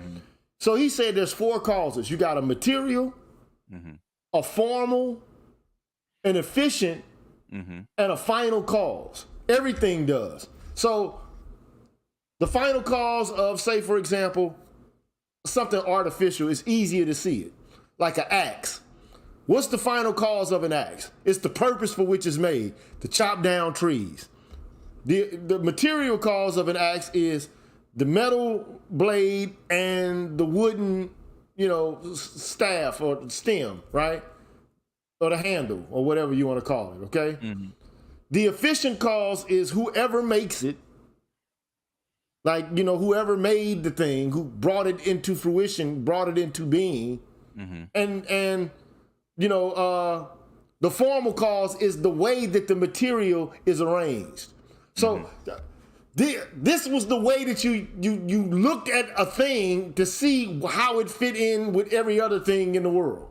Like, and not only did like artificial things have all of these causes, formal, final, efficient, and material, but living things did as well. So we've broken that chain.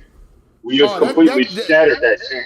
That whole notion is gone. That like the idea that there are ends to things in nature. Like Aristotle would say this, and I'm just using like alive, like an animals. Like say for example, a tree. Let's an oak tree. Okay. So one can argue, okay, what's the material cause of a tree?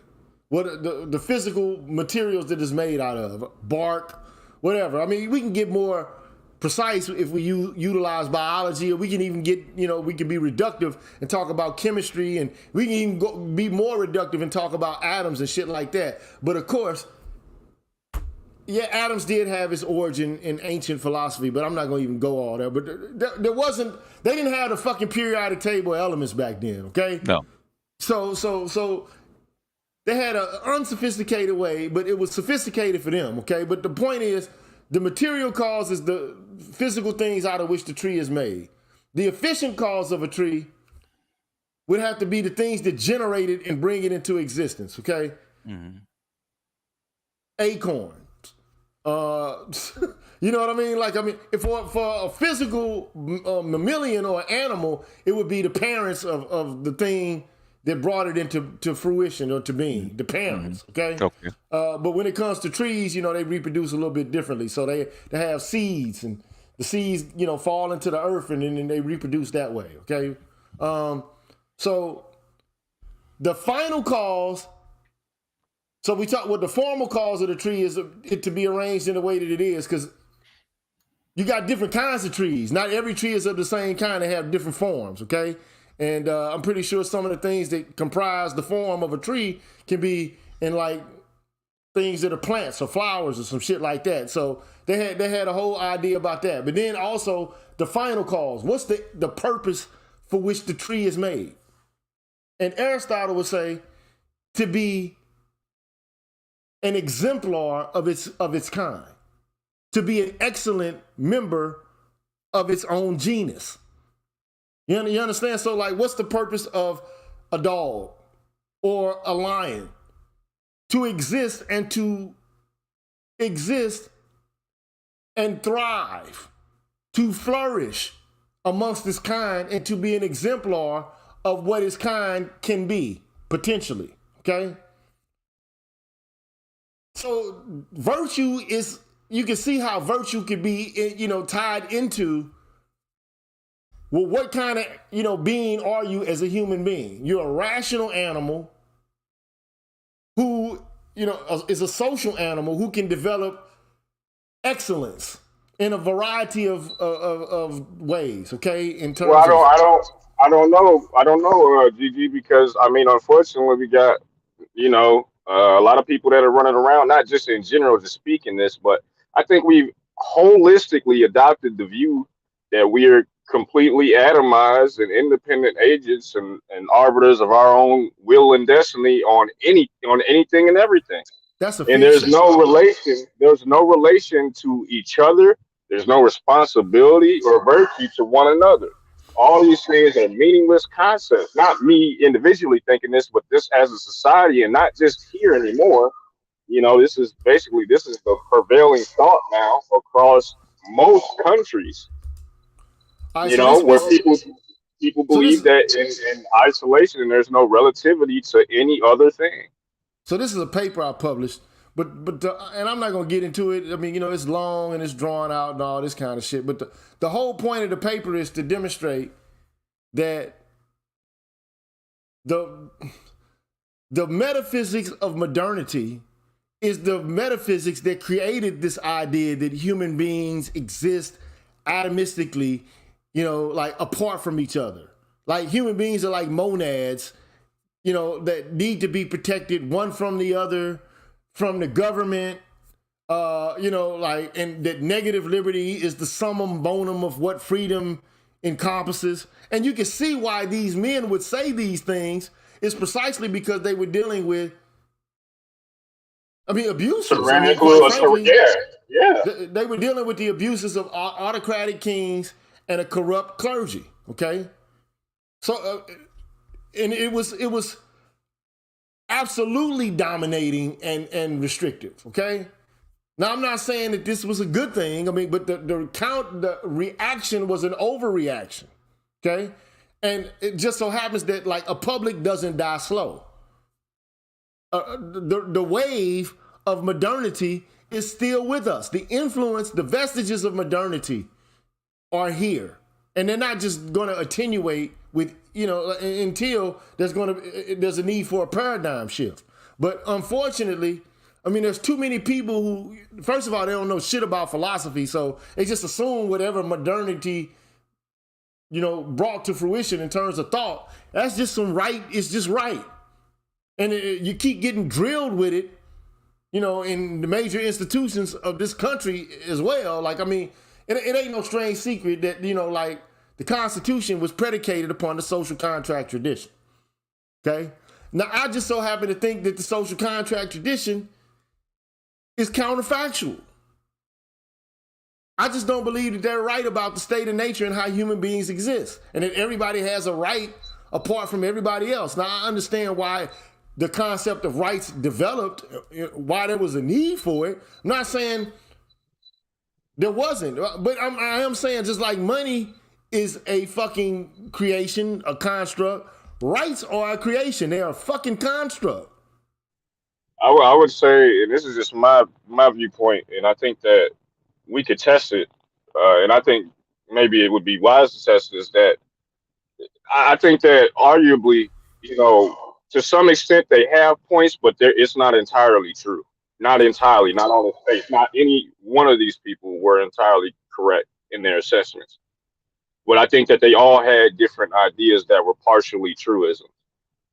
Yeah, I But mean, to accept it in its totality is foolish. You know, that's like unfortunately, like I said, all these things are interlocked with one another, and they play off of one another in many ways, and it creates the worst outcomes and the worst types of ideologies, unfortunately. well, I mean, And you know, they're not being taught just at this collegiate level, man. These things are being taught, and they start early, man. They start in school when you're in like fifth, sixth grade. You know what I mean? That's when you're getting taught this stuff passively. It isn't something that's being taught to you in your face initially until you get to the high school level, right? But it's still being fed to you piecemeal. I mean, even down to the way that we do education. yeah. So what So I'll end up doing is, man, again, I'll probably go over this paper again, which it tells you what my fucking epistemology and my metaphysics are, okay, and why and what. And it's not like I just started studying modern philosophy. I've been studying this shit since I was 20 years old. I'm about to be 52 in May, okay. So I've had time to think about this. Now, of course, as a younger person, you believe what you're told and what's most popular at the time. I mean, that's just what you do, okay? But I mean, when you take time to reflect on it and to, you know, when you take time to read more than just what's popular or just what came out of one particular era, you start to, you know, question some things, and you start to make different kind of, opinions, about certain shit. And so, my whole thing is that modernity was great for those men at that time, but I don't think, like you said, they were spot on about everything. They did the best they could with the information they had at the time, but there were some things that they were wrong about. And it's time for a course correction. Not to say that, we need to take all of it and scrap it, but that some of this shit has to be corrected, has to be updated. No, it's like updating the program. We got more information. We found out some errors in the code. It's time to fix it. Okay? I agree. And that's all I'm saying, man. I don't want to throw away the whole Western tradition. You know what I'm saying? You can't do that anyway. It's not possible. So the only thing I'm saying is let's correct it. Now, I think the post-structuralists and postmodern thinkers, some of them have taken things to places where, like, to me, what they're like, many post-structuralists and postmodernists now, they're moral nihilists and moral, skeptics and subjectivists. And I just think that's so contemporary sophistry. That's some bullshit to me. Like, there's no truth out there at all. There's nothing true, huh? You are what you say you are just because you say you're that. That's some bullshit, man. It disgusts me to my core when I get into complete ideological constructional subjectivism. That shit is nasty. It's actually nasty. And a lot of these people operate off that basis where they believe that everything is just a fucking, nothing matters. Nothing whatsoever matters. It's all just a matter of opinion.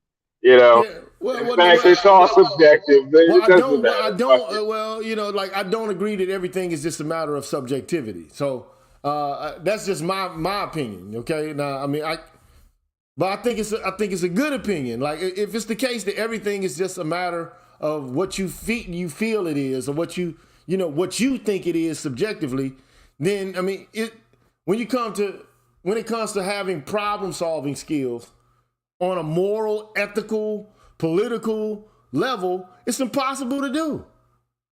Because your viewpoint is incommensurable with mine. There's no way for us to reach any kind of concert. Not in actuality, but I think that just flies against, like, human nature. I just don't think that that's how human beings are built. It's not how we're made. Well, they argue it, but then they don't actually follow through with it, which is insane. Which is really the biggest insane part of it. You make such a bold statement, a bold claim, like nothing matters, and then you turn around and you prove that things matter by engaging in things that you think matter. It's like, what the exactly? fuck? Yeah, that's the contradiction in it, though. So the contradiction in it is you want to deconstruct what you consider to be oppressive forms of morality or ethics or frames or structures or whatever. Okay, but what you end up doing is you end up positing some form of justification for your own viewpoint. Even within the scope and the range of skepticism or nihilism, you have to establish some form of truth, namely that there is not any truth, which is true for you. But it still has to be some admission of something that's universal. I feel attacked. You can't escape it, right? That's why, people who say, well, and I'm going to leave it with this. Like, even people who say we prefer rights over good, right? Which is kind of like the question that Kaylin Montreal is asking me, but not really. But some people say, well, rights trump good, or like rights trump ideas about what's good or utility or whatever the case may be. My whole thing is, if you look at right versus good as, well, I'm able individually to choose what's right for me versus, a concept of what's good in general being open-ended or closed off, or, society's picking, okay, this is what we perceive to be good. Like, there's no way to avoid a conversation about the good anyway. Everything, even rights, are presented as a good. There's no way to avoid making a proclamation about an end or deliberating about an aim or something like that. You can't avoid it. But like people act like they're avoiding it by not committing to any particular kind of way of life. Even if you say that you're not committing to any particular kind of way of life, that is in and of itself a way of life. And it's not a way of life shared by every culture. So that's all I'm gonna say on that, man. So I'm pretty much exhausted the shit. The only thing I'm 2 hours in. The only thing I wanted to say is, bro, why me, bro? Why you for what, man? What'd you do? What'd you do this time, GG? You get under somebody's skin again, man? It's like people keep trying to test my gangster with my information. Like, it's like, bro, like I'm not. I know it sounds like, because my delivery is crass, and I don't always use graduated terms. I speak broken English and things like this. A lot of people, they think that, oh, well, this nigga don't really know shit, because look at how he enunciates and how he speaks, and listen to the vulgarity he uses. And so therefore, the things he's saying can't have any semblance to truth. And I'm like, bro, man, like, that's just a rhetorical effect I'm using, man. I'm trying to make myself common, like, I don't want to appear to be like artsy-fartsy to the point where it's like I'm missing motherfuckers. And then I consider myself to be a relatable dude. Like, I'm a normal ass nigga. For real. You know what I'm saying? Like, if you was to see me somewhere, you wouldn't be like, oh, this PhD, fuck all that, man. I don't give a fuck about none of that. I'm trying to kick you. I don't know, man. You be talking a whole lot about slapping motherfuckers, so I don't know. I might be scared of you, bro. You different. I don't know. Nah, but man, I'll just say that. Come on, man. But you know how much. I'm fucking with you. I'm fucking with you. You know how disrespectful motherfuckers is in this space, man. You know what I'm saying? I know. It's too much disrespect. And I know I ain't gonna never smack these motherfuckers, because I'm more than likely I'll never come into contact with them. But, bruh, it's too much, man. It's too much, man.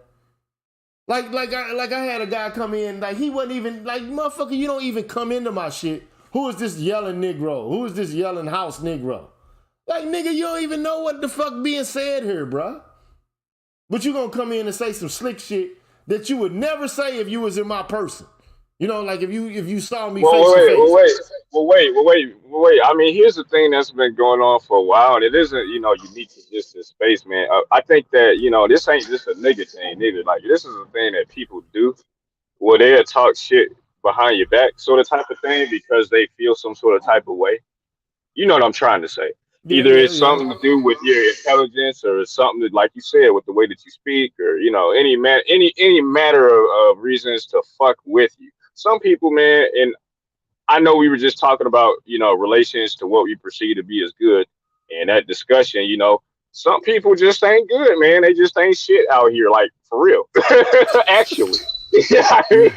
So right about I mean, shit, these people exist on the internet too, unfortunately. So, I mean, even though you may have a lot to offer, you're going to get some fuck ass people that come around every now and again, and, they're gonna appear, and there's not a whole lot that you can do to rectify that situation. When you see them, you just hit them with the hammer and keep it moving. I mean, I might relate to the wanting to smack a motherfucker.